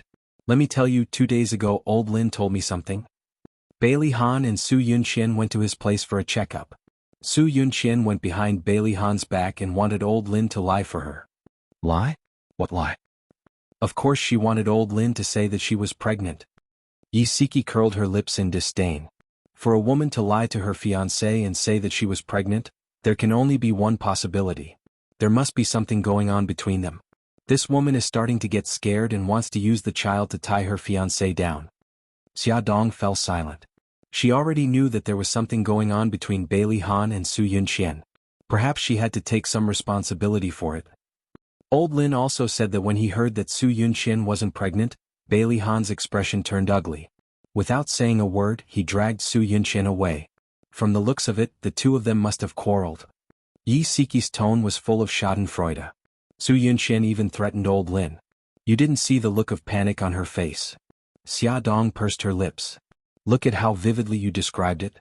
It's like you've seen it before. I haven't, but old Lin has. Yisiki gently stroked her hair, her tone filled with pride. Xiaodong's lips curved, but she didn't argue with her. To be honest, if Bailey Han is really interested in you, you should develop a good relationship and give the children a complete family. Yisiki said so much, but this was the main point. A complete family. Xiaodong was stunned. The first thing that came to her mind was the scene of Xiao Yi crying in front of Bailey Han at the abandoned factory. Her heart suddenly ached, but the scene changed to 5 years ago. She was lying in the delivery room in the hospital. The old lady broke in with her bodyguards and mercilessly snatched the newborn child from the doctor's hands. At the time, the old lady said, according to our agreement, I'm taking the child away. If you try anything funny again, you can expect to collect your aunt and uncle's corpses. Japan was under Brother Shin's influence. Originally, it was impossible for the old lady to leave with the child. However, she used the lives of her aunt and uncle to threaten Xiaodong. In the end, she carried the child and swaggered away. Xiaodong leaned against the bathtub tiredly and said calmly, Easy, first of all, I don't want to get married. I can't even get past the old lady. I know my position very well. I don't want to talk about relationships right now. I just want to take good care of the children. I'm just worried about you. You're a pregnant woman with 2 children. Xiao Guai is even sick. Just thinking about it gives me a headache. Yisiki frowned and poked her forehead. Why don't you want to get married? Why are you so distrustful of relationships? Look at me and old Lin. We've been married for 7 years and we're still doing well. Xiaodong laughed. Oh, you've been married for 7 years. I wish you success in getting through the 7-year itch. Humph, I have full confidence in old Lin. Yisiki's face was full of pride. She had always been proud of her husband and trusted him wholeheartedly. "All right, my proud Mrs. Lin, my skin is about to fall off because of you. Can you get up now?" What Xiaodong didn't say was that the wound on her thigh was stained with water and it hurt even more. "Yes, it's fine. Let me help you up." "Wait a moment, I'll help you apply medicine." Yi Siki took a clean towel and was about to wipe her wound. Xiaodong quickly snatched it from her. "Mrs. Lin, I can do it myself. Please leave us alone for a moment." Yi Siki rolled her eyes. "I've seen your entire body. Why are you still shy?" Although she said that, she still put the bathrobe in a convenient place and walked out of the bathroom. Xiaodong wrapped herself in the bathrobe. The fabric rubbed against her wound painfully. She frowned and pretended to be normal as she walked out of the bathroom. Mika Kito took the first aid kit and sat on the sofa to wait for her. Isiki was nowhere to be seen. "Brother Shen, where's Yezi?" Xiaodong wiped her wet hair. Mika Kito naturally took the towel from her and gently wiped her wound. "She went back first. She said she was going to cook for Lin Shihao and Nyonyo. I'll help you apply medicine later." Xiaodong was speechless. Could she show Brother Shen her wound? That bastard Yezi must have done it on purpose. Isiki did it on purpose. She spared no effort to matchmake her best friend and quickly get married. Because she was pregnant, she didn't even use a hairdryer after washing her hair. She let it dry naturally. Mika Kito wiped her hair carefully with the towel. When her hair was almost dry, he combed her hair with his slender fingers. His fingers weaved through her hair. Xiaodong lowered her head in embarrassment, revealing half of her fair neck. Under the soft lighting, she looked even more charming. Mika Kito tucked her long hair behind her ear and said gently, "Okay, let's go back to the room now. I'll apply medicine for you." Xiaodong quickly grabbed his hand that was carrying the first aid kit and smiled awkwardly. "It's okay, Brother Shen. I can do it myself." "You can't do it yourself." Before Yi Siki left, he had specifically told her that she had a wound on her back too. He knew she was shy, but he was more worried about the wound on her back getting infected. "Then I won't do it. It's just a small wound. It's okay." Xiaodong's face was burning. "I'm your older brother. You don't have to worry about so many things." Mika Kito frowned. "Do you want me to carry you or do you want to walk on your own?" Xiaodong pulled a long face. "Brother Shen." Mika Kito was determined. Ignoring her resistance, he bent down and picked her up. Xiaodong sat on her bed while Mika Kito stood beside her bed. His gaze was strong but not lustful. He was as calm and rational as a doctor looking at his patient. "I'll just treat him as a doctor." Xiaodong comforted herself for a long time. In the end, she gritted her teeth and turned her back to him. She slowly pulled open her bathrobe and covered her chest with the blanket. Her snow-white back was covered with bruises and abrasions. Her skin was broken and red and sticky liquid was flowing out. If it wasn't treated soon, it would get infected. Mika Kito's face was very pale. He took the iodine and tried to disinfect her wound as gently as possible. Although his movements were very gentle, every time the cotton swab touched the wound, it stung.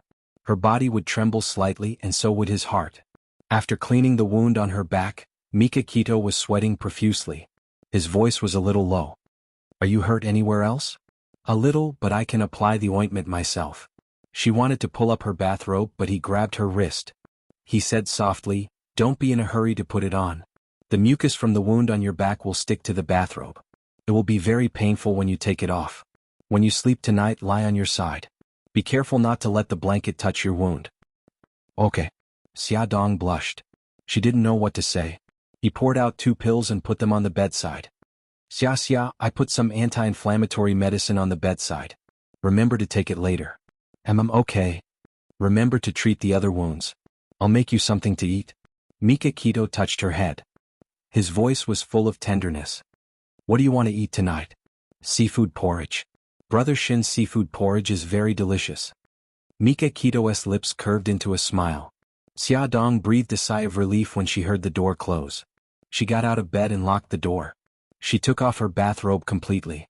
Her legs were bruised and covered with bruises, especially at the base of her legs where the skin was scraped. When she disinfected her wound with the iodine, it was so painful that she saw stars. After disinfecting her wound, she applied the special ointment Mika Kito left for her and took the anti-inflammatory medicine. Then she covered herself with the blanket and lay on her side to rest. Beitang Shin left the room and comforted the children with a few words. Then he took his phone out and went to the corridor outside. With a cold face he dialed Jiang Dao's number. Have you found those who escaped? There are 2 more. I'll give you 1 day. I want to see their bodies. Yes, sir. Mika Kito was busy in the kitchen when he heard the doorbell ring. Through the peephole he saw Bailey Yun standing at the door, sweating profusely. It was obvious that he was in a hurry. He opened the door and looked at Bailey Yun expressionlessly. What's the matter, Master Tingrui? Bailey Yun's pupils shrank. He saw Xia Dong injured at the hospital and was worried about her. He found an excuse to call her, but she did not answer. He was so worried that he could not help but rush over. He did not expect to run into Mika Kito. Bailey Yun smiled. I'm here to see Xia. He moved sideways and wanted to enter the door. Mika Kito moved sideways and blocked his way. He said coldly, Master Tingrui, you don't have to worry about Xia. In the future, please stay away from Xia. Bailey Yun's handsome face was cold. He gritted his teeth and said, Mika Kito, Xia can be with whoever she wants. You have no right to interfere with her business. Mika Kito glanced indifferently. I'm her fiancé. If I don't have the right, who does? Bailey Yun sneered. Fiancé? That's fake. I already know that your engagement is fake. In the end, you're just Xia's friend. What right do you have to stop me from seeing her? Awesome novel, Songshu 566.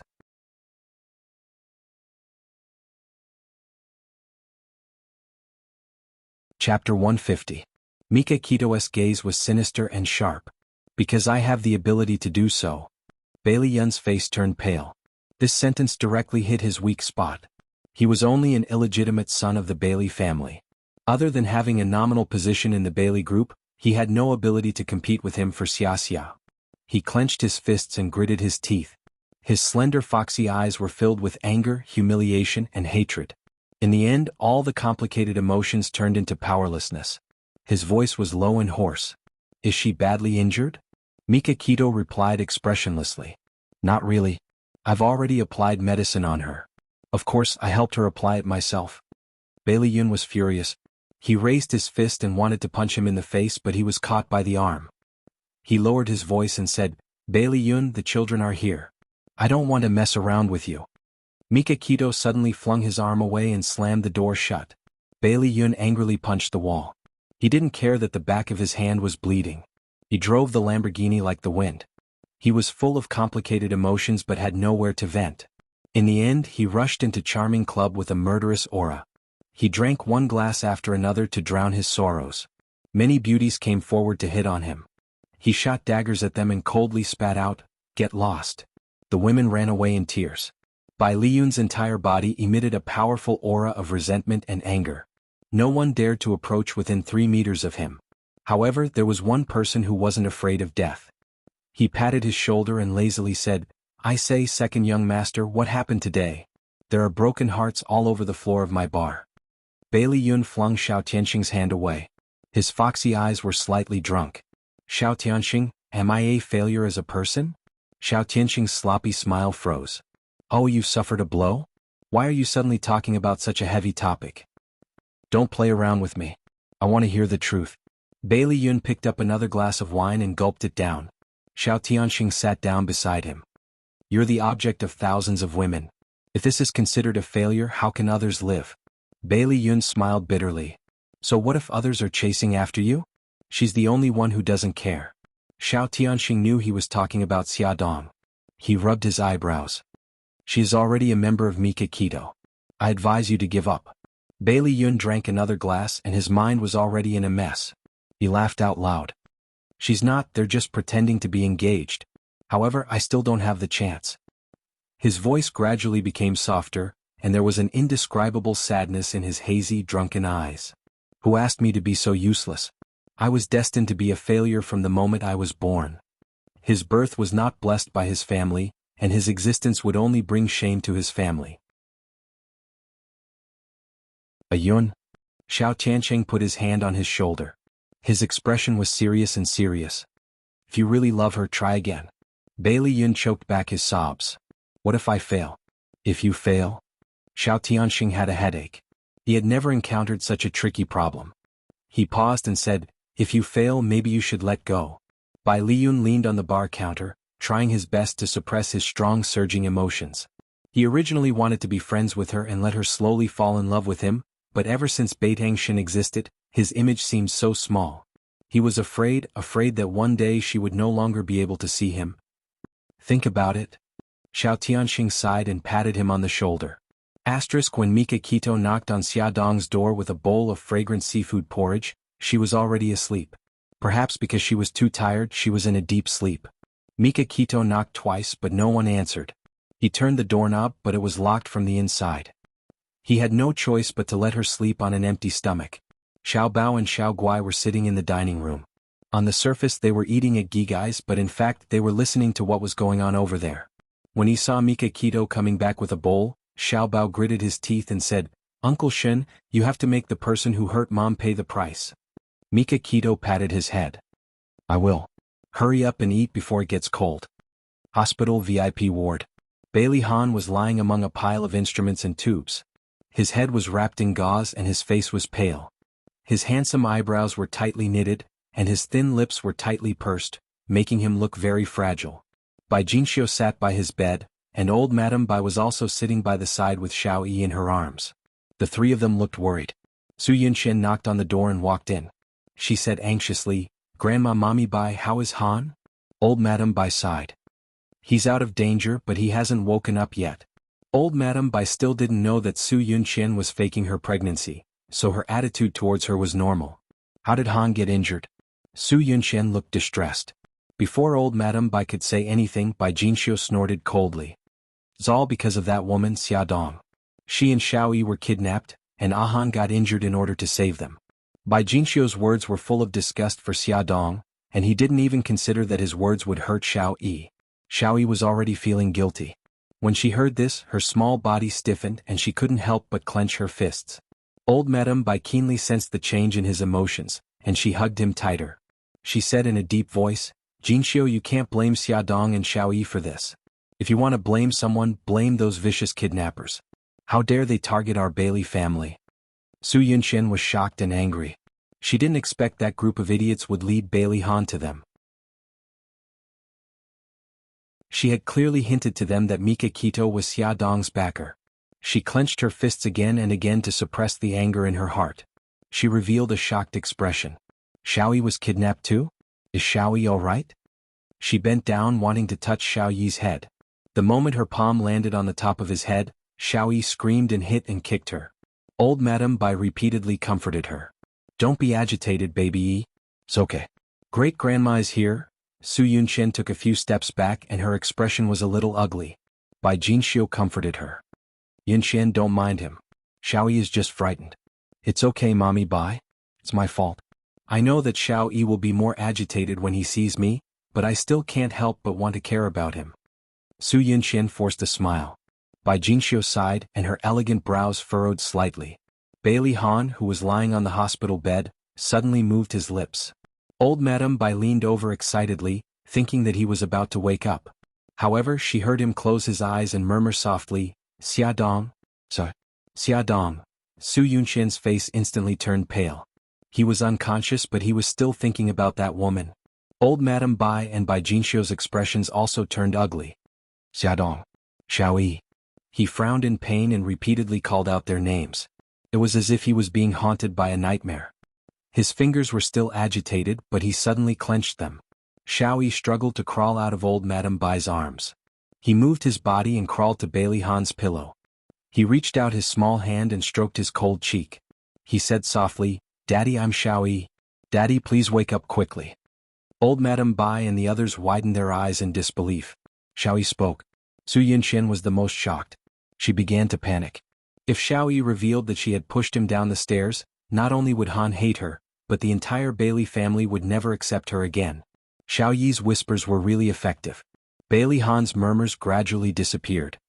His fingers were no longer nervously curled but calmly stretched out. However, his brows were still slightly furrowed, as if he was still worried about something. "Daddy, I'm sorry." Xiao Yi lay next to him, his small body close to him. His small head rubbed against his arm. His eyes were glistening with tears, but he held them back and did not let them fall. Old Madame Bai wiped the corners of her eyes, leaned closer and gently hugged the father and son. Su Yunxian had been feeling uneasy. Fortunately, after Xiao Yi said those 2 words, he did not open his mouth again. Her heart slowly calmed down. At night, Bailey Han still did not wake up. Old Madame Bai wanted to stay and wait for him to wake up. Bailey Xiong by Jinxiu, and the others persuaded her in every way possible.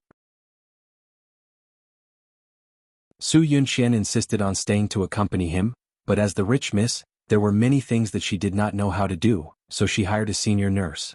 After sleeping in the hospital for a night, Su Yunxian's body was sore all over. After giving the nurse a few instructions, she drove home to take a shower and change her clothes. When she returned to the hospital, Old Madame Bai and Xiao Yi had already arrived. Old Madame Bai said pleasantly, "Yunxian, thank you for your hard work last night." The nurse was very sensible. She told Old Madame Bai about how Su Yunxian took care of Bailey Han last night. Su Yunxian smiled faintly. "Grandma, this is what I should do. I just went home to change my clothes and asked the kitchen to make soup for Han. When he wakes up it will be sent over." Old Madame Bai nodded in satisfaction. "Xiao Yi, good morning." Su Yunxian walked 2 steps away and greeted Xiao Yi with a smile. Xiao Yi stared straight at Bailey Han as if she did not exist. Old Madame Bai said helplessly, "Xiao Yi only said a few words to Han last night. After returning home he refused to speak again." This explained why he was ignoring her. Su Yunxian knew that Xiao Yi did not tell anyone about her. She was ecstatic. Her eyes moved and she was about to say something when she suddenly heard Old Madame Bai's surprised voice. "Han, you're awake." Xiao Yi happily pounced on him and hugged his arm, carefully avoiding his wound. Bailey Han's face was very pale. His lips were pale and his eyes were a little dim. His fingers moved slightly and slowly lifted up to land on Xiao Yi's face. He called out in a hoarse voice, "Xiao Yi, Daddy?" Xiao Yi could no longer hold back the tears that she had been holding back for a long time. They fell down and she threw herself into his arms and cried. Welfare Hongcha 866.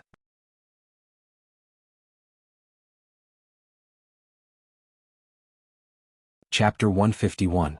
The corners of Bailey Han's lips curled up. There was a smile in his eyes as he said, "It's been a long time since I've heard little Wingsy call me Daddy." "Daddy, Daddy." Xiao Yi called him over and over again. Her clear voice echoed in the ward. Old Madame Gu couldn't help but feel sad and wipe her tears. "Grandma." Bailey Han smiled at Old Madame Gu. "I want to see Xia Dong." Old Madame Gu froze in the middle of wiping her tears. Su Yunxian stepped forward and forced a smile. "Han, you just woke up and your body is still very weak. Have a good rest." Bailey Han didn't look at her. His eyes were firmly fixed on Old Madame Gu and he said again, "Grandma, I want to see Xia Dong." He was indeed still very weak. He was already panting after saying a few words. Old Madame Gu couldn't bear to refuse him when she saw him enduring the pain. She sighed and walked out of the ward. Su Yunxian followed her and said in a low voice, "Grandma, are you really going to ask Xia Dong to come over?" Old Madame Gu was helpless. "Yunxian, you know Han's temper. If I don't let him see Xia Dong, he won't cooperate with the treatment. In his current condition, I have to agree." "Grandma, you're right. I didn't think it through." Su Yunxian gritted her teeth and forced a smile. Old Madame Gu patted the back of her hand. "Yunxian, it's been hard on you. It's okay, Grandma. As long as Han gets better soon, I don't care." After a night of rest and Mika Kito's special wound medicine, Xia Dong's injuries had healed a lot. Some parts of her body had scabbed over and the bruises had faded. Walking out of the bedroom, Mika Kito was wearing an apron and was busy in the kitchen. He was tall and straight, wearing an apron with cartoon dolls printed on it. He looked out of place. She leaned against the wall and chuckled. "You're awake. Does your wound still hurt?" Mika Kito held a spatula and poked his head out of the kitchen to ask her. His eyes were full of love. "It's a lot better." "Brother Shin, why are you cooking again? Just order some takeout." She felt guilty eating the food cooked by the CEO every day. It's not safe to buy it outside. Mika Kito turned back into the kitchen and turned the fried eggs in the pan. "Let's go outside. The smell of oil and smoke." "Oh, okay." Xia Dong sniffled. It smelled so good. She fell asleep without eating anything last night, so she was really hungry now.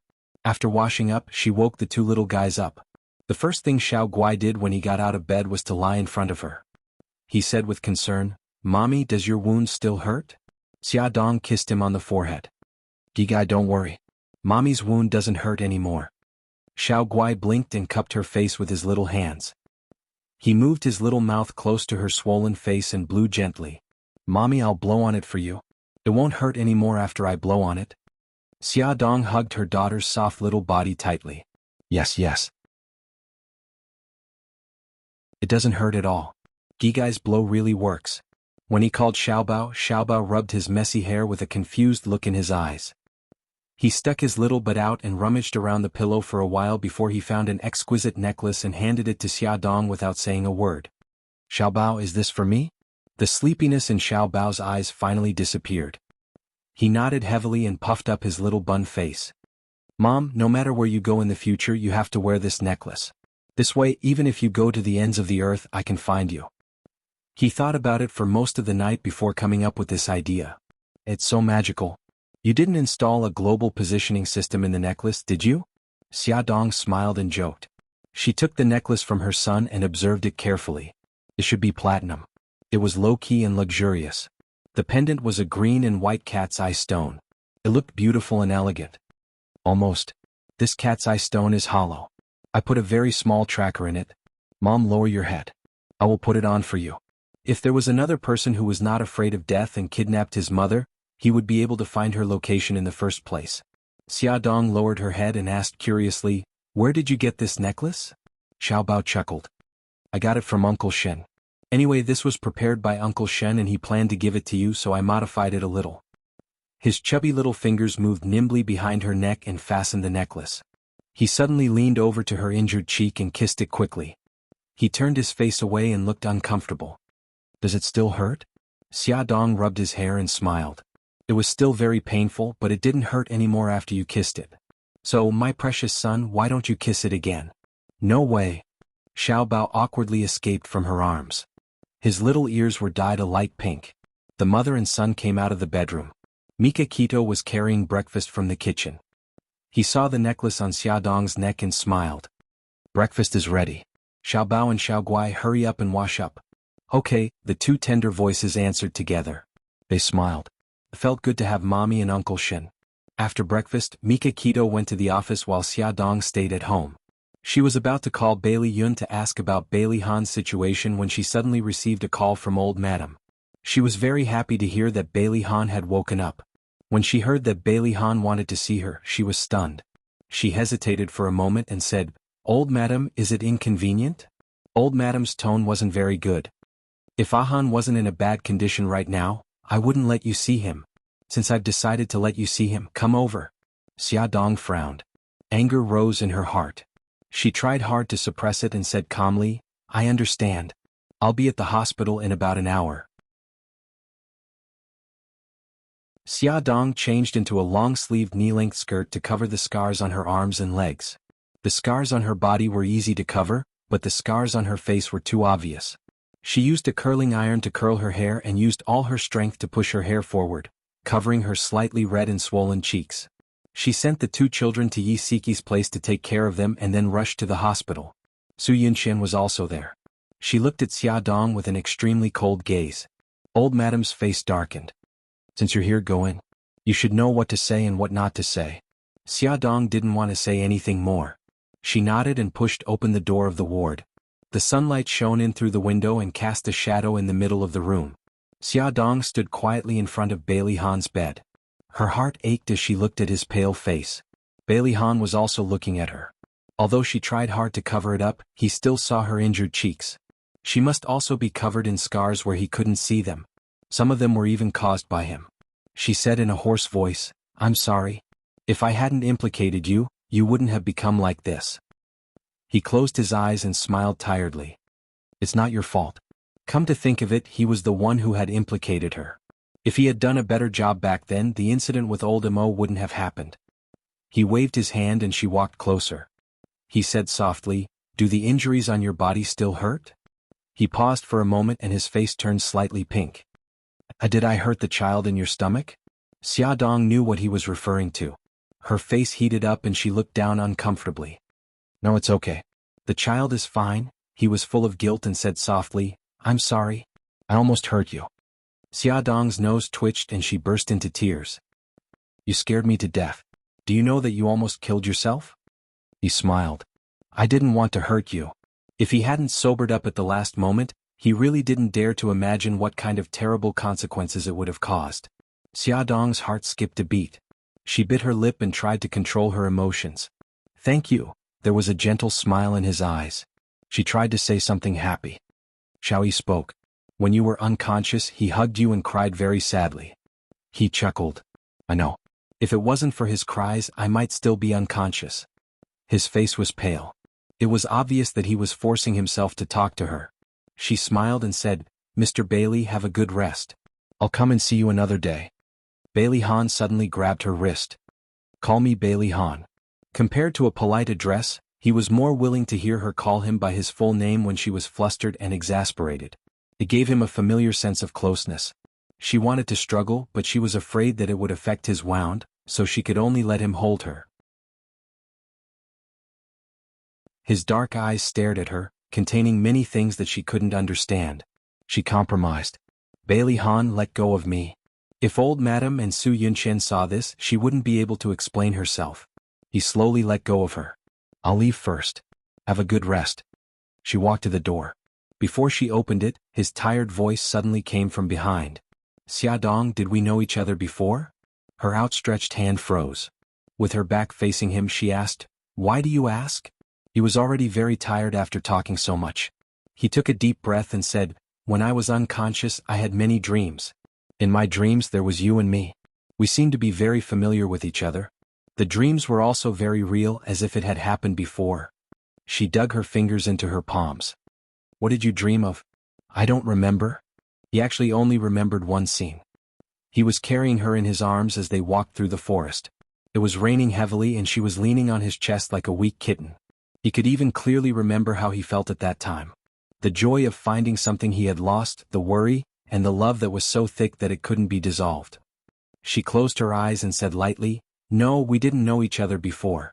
That was the first time we met at the ERC press conference. He said slowly, I still remember that you approached me several times and said that you needed my help. You even said that you didn't come back to disturb me on purpose. The way you spoke was like an old acquaintance. Come and see. Hongcha 866.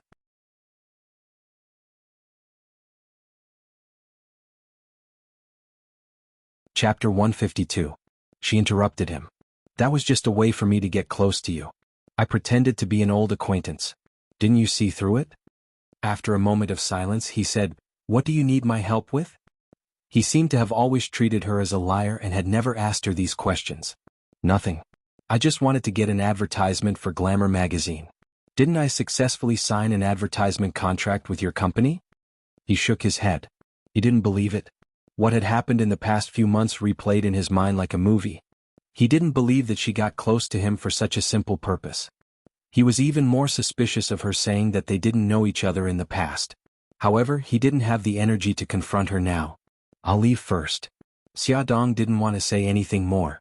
She opened the door and walked out. Old Madame Dowager and Su Yunqian were sitting in the corridor. When they saw her come out, their eyes fell on her at the same time. Xiaodong nodded at them. He's tired. I'll leave first. She didn't wait for them to answer and left directly. She was also very tired and didn't want to pretend to be polite to them. Old Madame Dowager and Su Yunqian had different expressions. After a moment of silence, Old Madame Dowager said, Yunqian, you've been tired all night. Go back and rest first. No, Grandma. I'm fine. I want to stay and take care of Han. Even if you can bear it, the child in your belly can't. Listen to me and go back to rest. Old Madame Dowager's unintentional words made Su Yunqian's body stiffen and her face turn pale. What's wrong? Did something happen? Old Madame Dowager looked concerned. Su Yunqian covered her mouth and sobbed softly. Grandma, I'm sorry. The child was accidentally lost. Han finally decided to keep the child, but I didn't protect him. I didn't dare to tell you because I was afraid that you'd be angry with me. Han has already ignored me because of this. If you continue to ignore me, then she choked with sobs. The old madam did not expect this to happen. She patted her shoulder with heartache. Don't be sad. You're still young. You can have another child in the future. Although the old madam was heartbroken, she was secretly relieved. Xiao Yi's condition was gradually improving, and she was very sensitive to Yun Qian. If she knew that Yun Qian had a child, she might be agitated. Now that the child was gone, it could be considered a good thing. Su Yunqian wiped the tears from the corners of her eyes with a handkerchief. Grandma, can I ask you for a favor? If there's anything, just say it. I want to ask you not to tell Mommy Bai and the others about my pregnancy and the loss of my child. Also, don't mention this in front of Han. I don't want him to hate me every time he thinks about this. Su Yunqian's pregnancy, old madam did not tell the rest of the family, mainly because she had not decided whether to keep the child or not. If the whole family knew about it, it would be difficult for her in the future. Okay, I won't say anything. Han is a stubborn person. It wasn't easy for him to decide to keep the child, but now the child is gone. It's understandable that he's angry. You should understand him, Grandma. I know. I'll wait for him to forgive me. Yunqian, you'd better go back and rest first. You just had a miscarriage. You need to take care of your body. But Han, it's not urgent. Go back quickly. Su Yunqian hesitated for a long time. Okay, Grandma. I'll go back first. I'll ask the servants to bring the soup in the kitchen. Okay, go ahead. In the brain surgeon's office, Bailey Xiong said, Doctor, what's the result of my son's head examination? The doctor did a head MRI and head CT scan for Bailey Han. He took the examination report and said, Mr. Bailey, young master's brain injury this time is not serious except for a slight concussion. However, we found a low-density shadow in his left parietal lobe with a vague boundary. There is a substantial shadow in the rest of his brain. It should be an old injury. Bailey Xiong said nervously, Yes, my son had a car accident 5 years ago and his brain was seriously injured. What do you mean by shadow? Could it be a tumor? It's not a tumor. It may be a remnant of the previous injury. Bailey Xiong was shocked and thought of something. It was very likely that the shadow was that thing. Mr. Bailey, young master still needs a detailed examination. After the location of the foreign body is clear, we will use the treatment method of surgery to treat it. Doctor, will the foreign body in my son's brain affect him? For the time being, it doesn't affect young master, but it's hard to say because the foreign body is likely to oppress his nerves and have other effects. Bailey Xiong was silent for a while and said, I need to discuss it with my family before making a decision. The detailed examination results came out. The shadow in Bailey Han's brain was a remnant of the car accident 5 years ago. After the family's discussion, they decided not to perform surgery and let him stay as he was. However, in the eyes of the doctor, it was like a time bomb that could explode at any time and kill him. Since the family did not agree to the surgery, there was nothing they could do. During Bailey Han's hospitalization, Su Yunqian went to the hospital 3 times a day. Unfortunately, he did not take her seriously at all and did not even want to look at her. He was in good health and was discharged from the hospital after 2 days. Except for the pain in his head, his other bodily functions had returned to normal. Xia Dong's injuries were basically healed. She was holding Xiao Guai and teaching her arithmetic when her cell phone rang. It was Bailey Han. Hello, Mr. Bailey. How are you feeling? Bailey Han's deep voice came from the other side. Call me Bailey Han. Oh. She was a little embarrassed. Bailey Han, are you feeling better? Much better. I'll be discharged today. She smiled. Then I'm relieved. He seemed to be in a good mood and chuckled. Are you worried about me? She couldn't help but grip her cell phone tightly and coughed. You were injured because of me. Of course I'm worried about you. He paused for a moment and said in a serious tone, Then how do you plan to repay me for saving your life? She was silent for a moment. Are you really Bailey Han? Was he really not Bailey Yun in disguise? What kind of person am I in your heart? Cold on the outside but warm on the inside. He smiled faintly. He was not warm to everyone. Xia Dong hesitated for a moment and asked, Well, how is Xiao Yi? That day he also suffered a lot. Even an adult like her was traumatized by the sight of blood, let alone a child. He rubbed his eyebrows. I heard from Grandma that he had a nightmare on the first night. He's fine now. What worries me is that he still doesn't want to talk. She bit her lip and comforted him. Don't worry. Xiao Yi will get better slowly. He just needs some time to overcome his psychological barrier.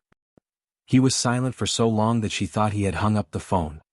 He suddenly said, On the day you were kidnapped, I suddenly understood what you said. For Xiao Yi and I'm willing to give up my life. Her body stiffened and she had difficulty breathing. Her blood flow was not smooth. Did she hear wrongly? He said that he was willing to give up his life for her and Xiao Yi. She held her cell phone and didn't dare to speak. She tried to convince herself that she was dreaming. He smiled bitterly. I only dared to admit my feelings for you when I was delirious. Even if you lied to me, I still fell in love with you like a fool. No, don't say any more. I didn't hear anything. I didn't hear anything. Xia Dong hung up the phone in a panic. She hugged Xiao Guai in a daze. Her heart was beating very fast in her chest. She couldn't help but imagine the scene of him hitting the pillar in the wind. Mommy, what's wrong? Xiao Guai shook Xia Dong's arm. Her little face was filled with worry. Mommy is fine. Gigai, let's continue. Xia Dong tried hard to shake off those wild thoughts. She picked up a book and continued to teach her daughter arithmetic. Bailey Han held his cell phone in silence. He closed his eyes and rubbed his forehead. He must be crazy. He knew it was impossible between them, but he still wanted to tell her his feelings for her. She was Mika Kito's woman. She was Mika Kito's woman. He reminded himself twice. He wanted to throw her to the back of his mind, but her figure became clearer. There was a soft knock on the door. He said, "Come in." Linny walked in. "Mr. Bailey, are you okay?" Bailey Han extended his hand and gestured for him to sit. "I'm fine now. Dr. Lin, I invited you here to ask you something. Xiao Yi clearly spoke when I was injured, but now he's not saying anything. What's going on?" Lin Yi furrowed his eyebrows. "Can you be more specific? What happened?" Bailey Han crossed his arms and told him everything that happened that day in detail. Of course, he didn't mention Xia Dong's name and that old Mo came for revenge. After that, he told her about how little Wingzi had cried while he was unconscious. Lin Yi thought about it seriously for a few seconds before saying, "I think little Wingzi's autism is almost fully recovered. The reason why he doesn't want to talk now is probably because he feels guilty and doesn't know how to communicate with you. You also said that little Wingzi felt very guilty. He felt that he was the cause of this kidnapping and your injury. Then what should we do?" "Communicate with him patiently. You have to send a message that you love him very much. The kidnapping has nothing to do with him. It's not his fault that you're injured. Use positive emotions to influence him and let him walk out of his guilt. Also, divert his attention. Don't let him think about it all the time." "I understand. Thank you, Dr. Lin." "You're welcome. Let me know if you need me." Attention Songshu 566, that you're tuning in to the Han Li's Wuxia Chronicles YouTube channel. We're so grateful for your support, and don't forget to subscribe to join us on this incredible journey through captivating stories. Your generosity through donations truly makes a world of difference, as it's the primary source of revenue that allows me to expand and enhance this channel for you. Thank you from the bottom of my heart for being a part of this adventure.